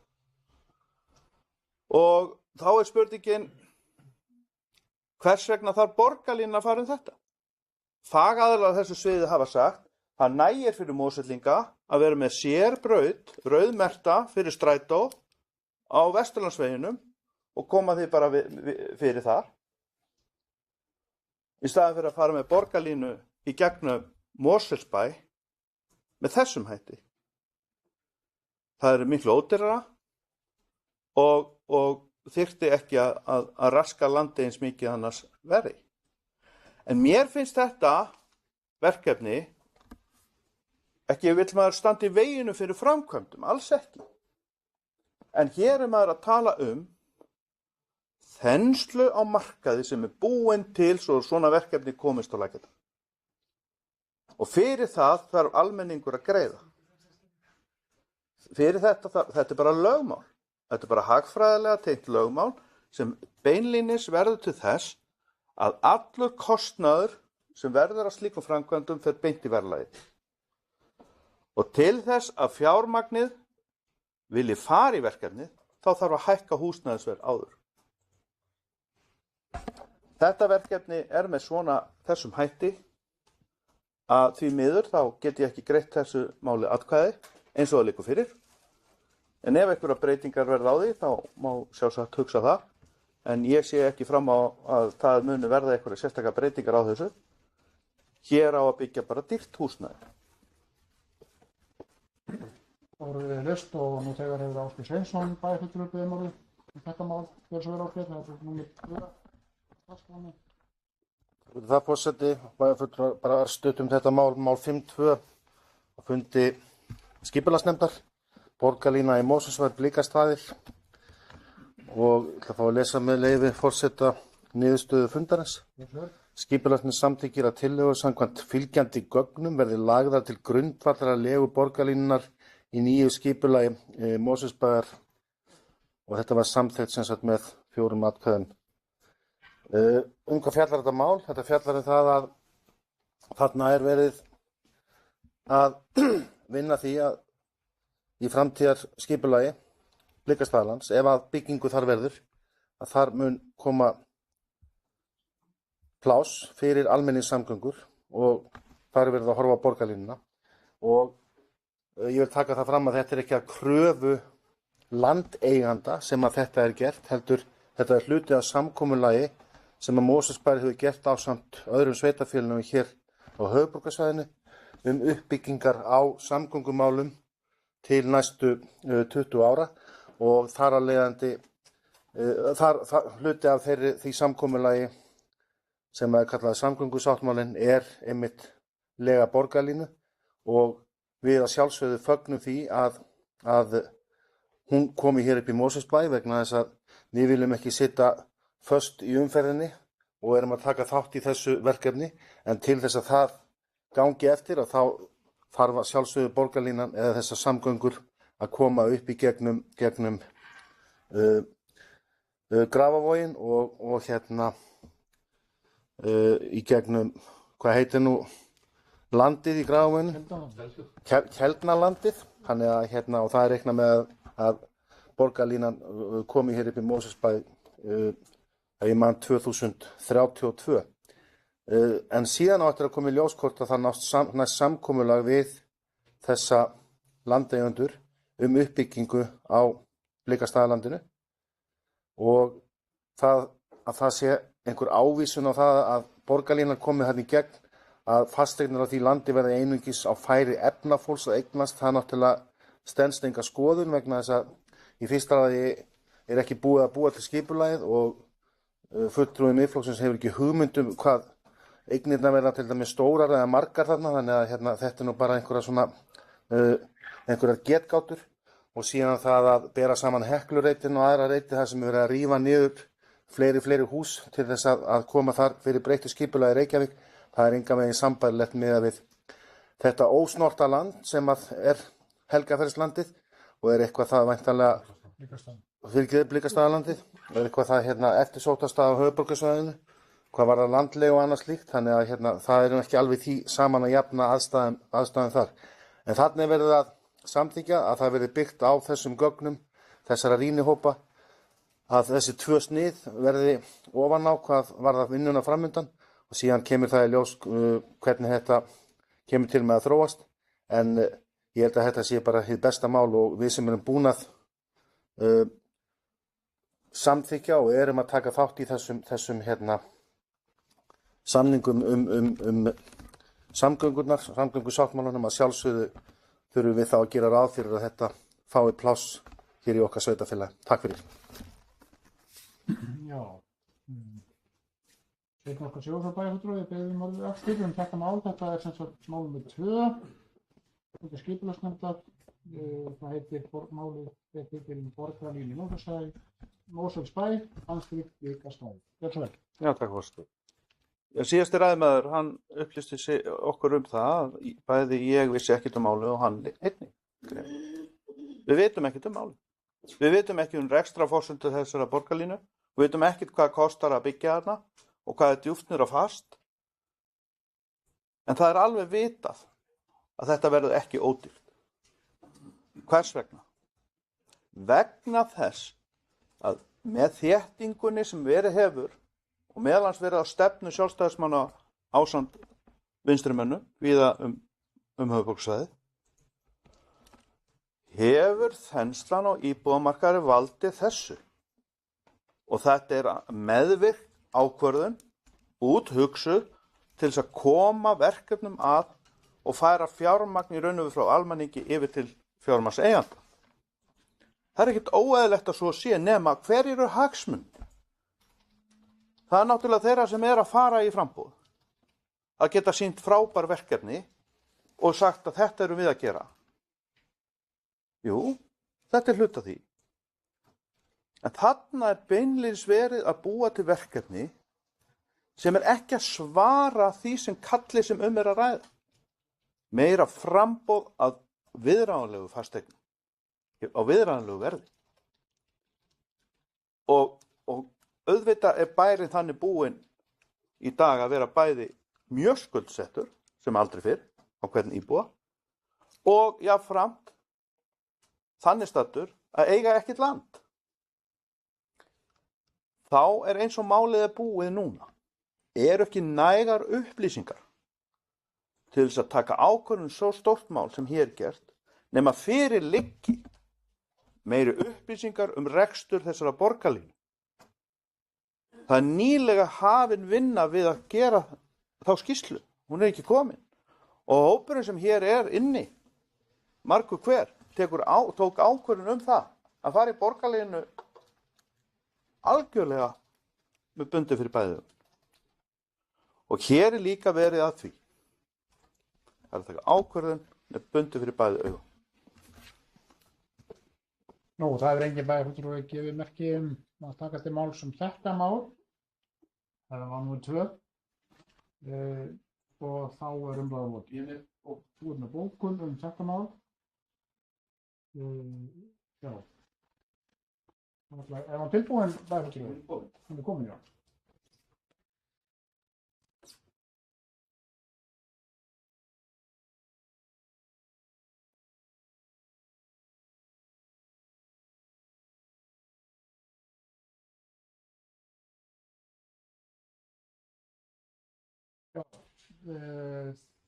Það er hérna stutt bókun frá bæjarfulltrúa M-lista sem ég finnst umræðan lokið. Ég ætla að lesa það bara þessa bókun, hún er svohljóðandi. Bókun M-lista, það er bæjarfulltrúa M-lista Sveins Óskars Sigurðssonar og fjallar mál númer 2. Sökum þess að verkefni allt í heild sinni er enn svo vanbúið að ómögulegt er að greiða því atkvæði. Þetta er bókunin og þá er þetta mál afgreitt. Ég veit ekki hvort þú óskir eftir að greiða sérstaklega atkvæði þetta mál væntanlega og eftir. Við geymum atkvæðagreiðsluna, tökum hana eftir. Við klárum umræðu mál eða það er þetta að vilja ræða eitthvað mál, einhver önnur mál þarna. Í skipulagsnefndar fundargerð og Sveinn Óskar bæjarfulltrúi hefur beðið eftir orðið, gjörðu svo vel Sveinn Óskar.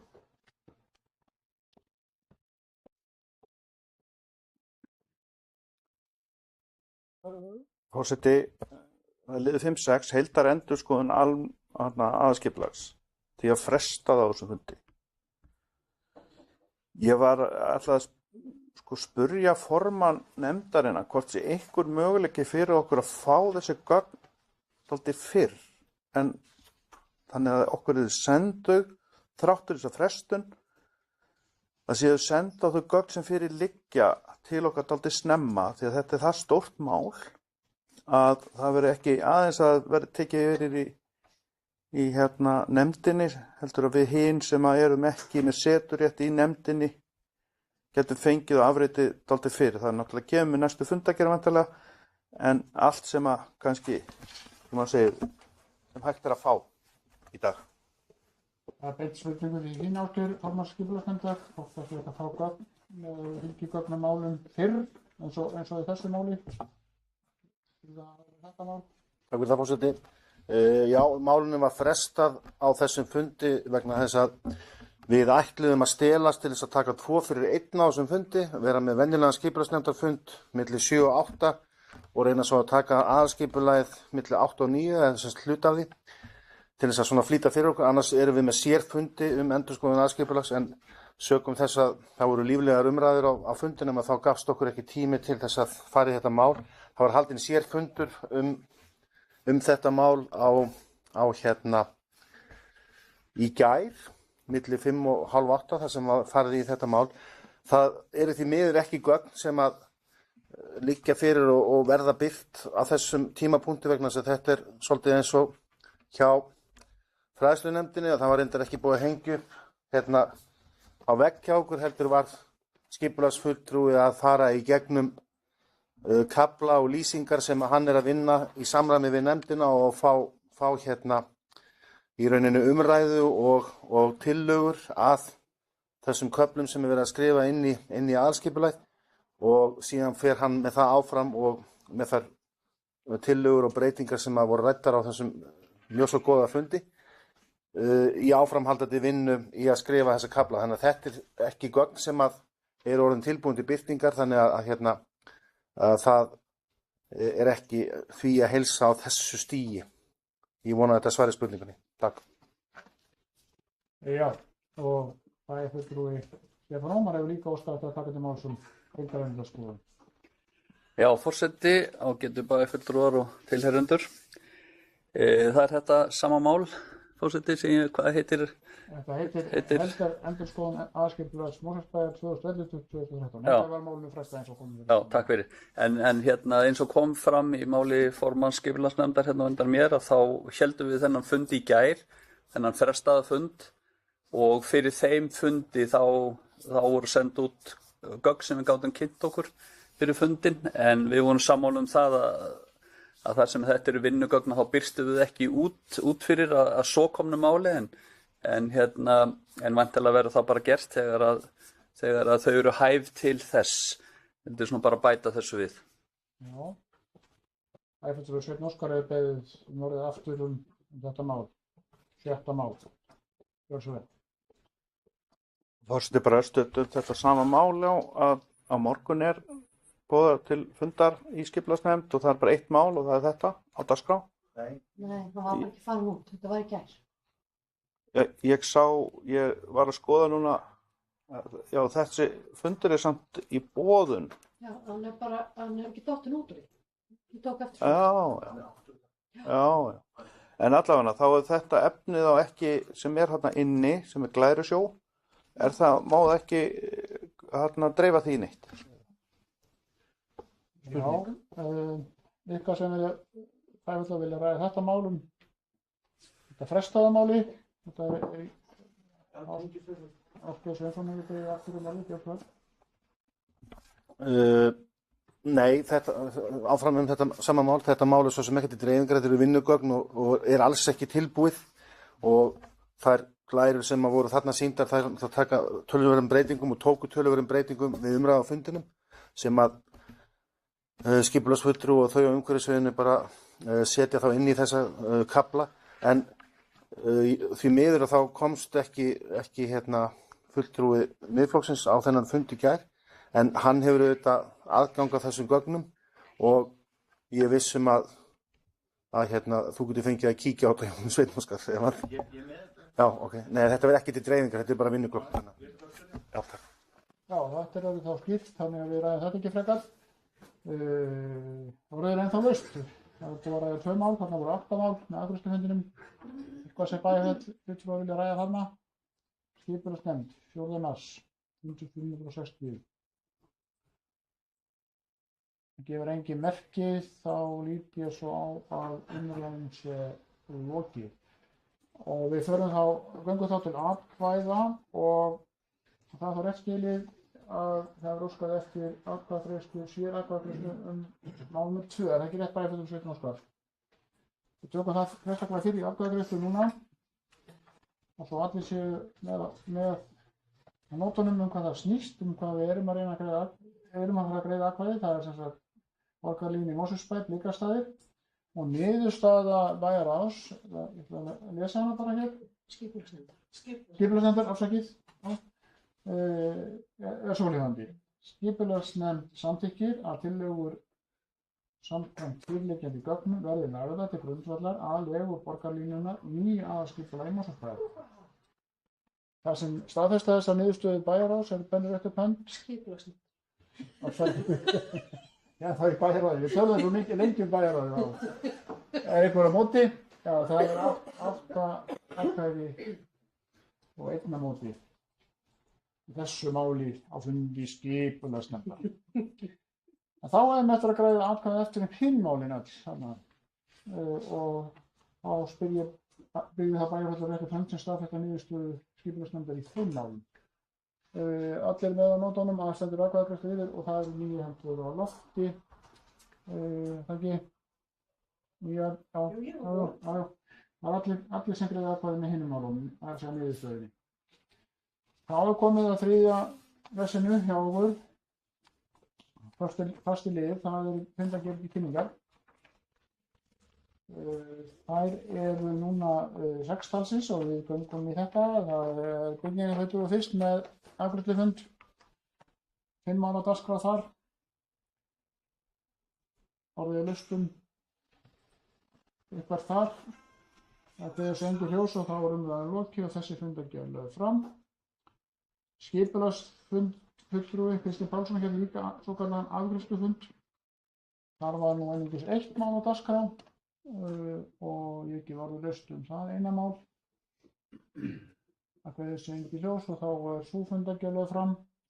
Síðan kemur aftur byggingafulltrúi með fundargerð með 2 málum, það fundur númer 464. Forseti gefur orðið laust. Það kveðið sig ekki ljós, þá hún lögð fram. Og svo ennþá þetta þarf að skýði hér, allavega ræða fundargerð samstarfsnefndar skíðasvæðana. 5 mál á dagskrá og fundi samstarfsnefndarinnar sem var haldinn 23. febrúar síðastliðinn. Þetta var fundur númer 399.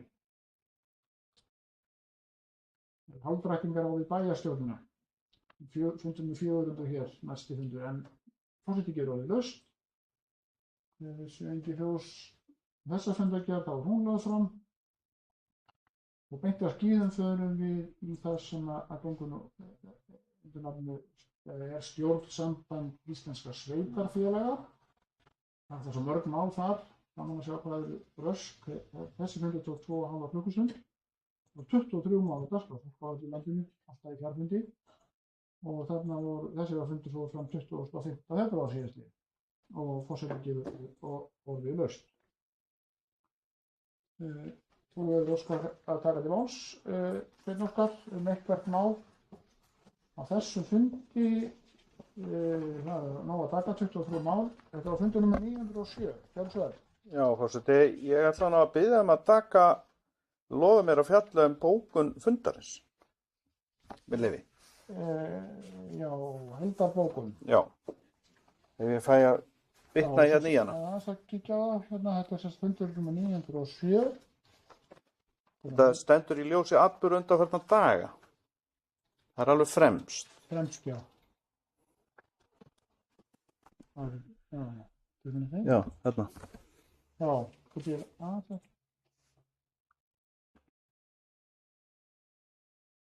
Já. Það er þetta mál sem er tekið utan dagskrár, en það er að sjá svo heimilt að ræða það og gera svo vel. Takk fyrir. Í utan dagskrár hjá Sambandi íslenskra sveitarfélaga á fundi 907 á föstudaginn 25. febrúar var svohljóðandi bókun með leyfi forseta. Stjórn Sambands íslenskra sveitarfélaga samþykkir einróma að taka undir yfirlýsingu Evrópusamtaka sveitarfélaga CEMR að evrópskir sveitarstjórnarmenn fordæmi brot á sjálfstæði og sjálfræði Úkraínu og lýsi yfir stuðningi og samstöðu með sveitarfélögum í Úkraínu og íbúum þeirra. Sveitarfélagasambandið í Úkraínu er meðlimur í CEMR og undanfarin ár hefur átt sér mikil uppbygging í úkraínskum sveitarfélögum með stuðningi evrópskra sveitarfélaga til að efla sjálfsforræði þeirra og bæta þjónustu. Stjórnin hvetur kjörna fulltrúa í íslensku sveitarfélögum til að undirrita yfirlýsinguna. Tilvitnun lýkur. Mér finnst að við ættum einhverjum hætti, þó að ekki kannski formlegum á þessum fundi beint, en kannski með ábendingum, að fá þessa afgreiðslu á þessu máli hérna hjá okkur. En það er hér verið að skora okkur að rita undir þessa yfirlýsingu og að starfsmenni verði á fali til að afla þessara gagna, tengslu við þetta, og við tökum afstöðu. Sökum þessa legg ég þetta bara fram hér og til umræðu. Enda finnst mér í ljósi svona umræðinni þetta mál hjá okkur að það sé vilji til þess að standa baki þessu. Já, forseti ætlar að gera hérna stutt hlé.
Við hefðum hér fund að nýju og við erum að ræða hér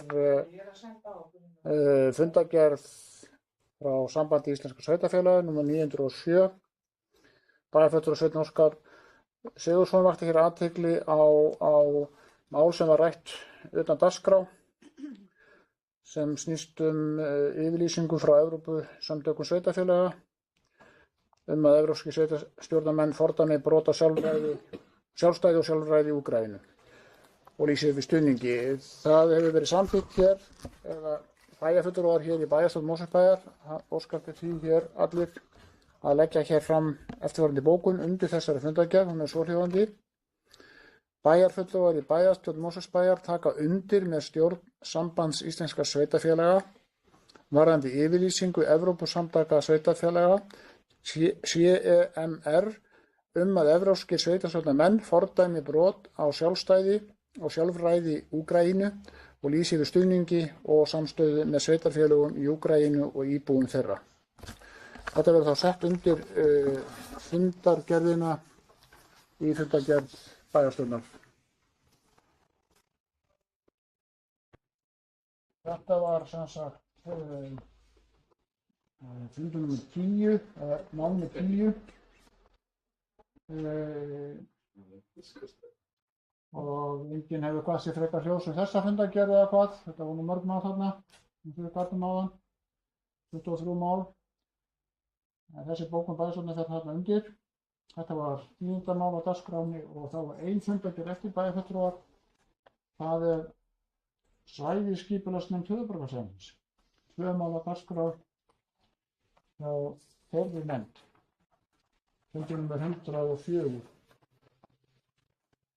Það kveður svo engin hljós og það er fjarfundi 25. febrúar síðastliðinn. Það kveður svo engin hljós og þá er sú fundargerð lögð fram. Þetta var síðasta mál á dagskrá þessa bæjarstjórnarfundar. Þegar ég var að slíta fundi fyrir 2 vikum og gat það að yfirbúa næstu fundar 9. mars sem er í dag. Þá gat ég að kannski nú vorið komið, það var nú ekki allir í kringum kolli þá og það er ekki komið. Nú þegar ég aðra tilraun. Það verður boðað til næsta fundar í bæjarstjórn Mosfellsbæjar miðvikudaginn 23. mars 2016 3 dögum eftir vorjafndag og þá verður vorið komið kannski. En ég þakka þér kærlega fyrir fundarstjórnina ágætu bæjarfulltrúar og segi undir sluti.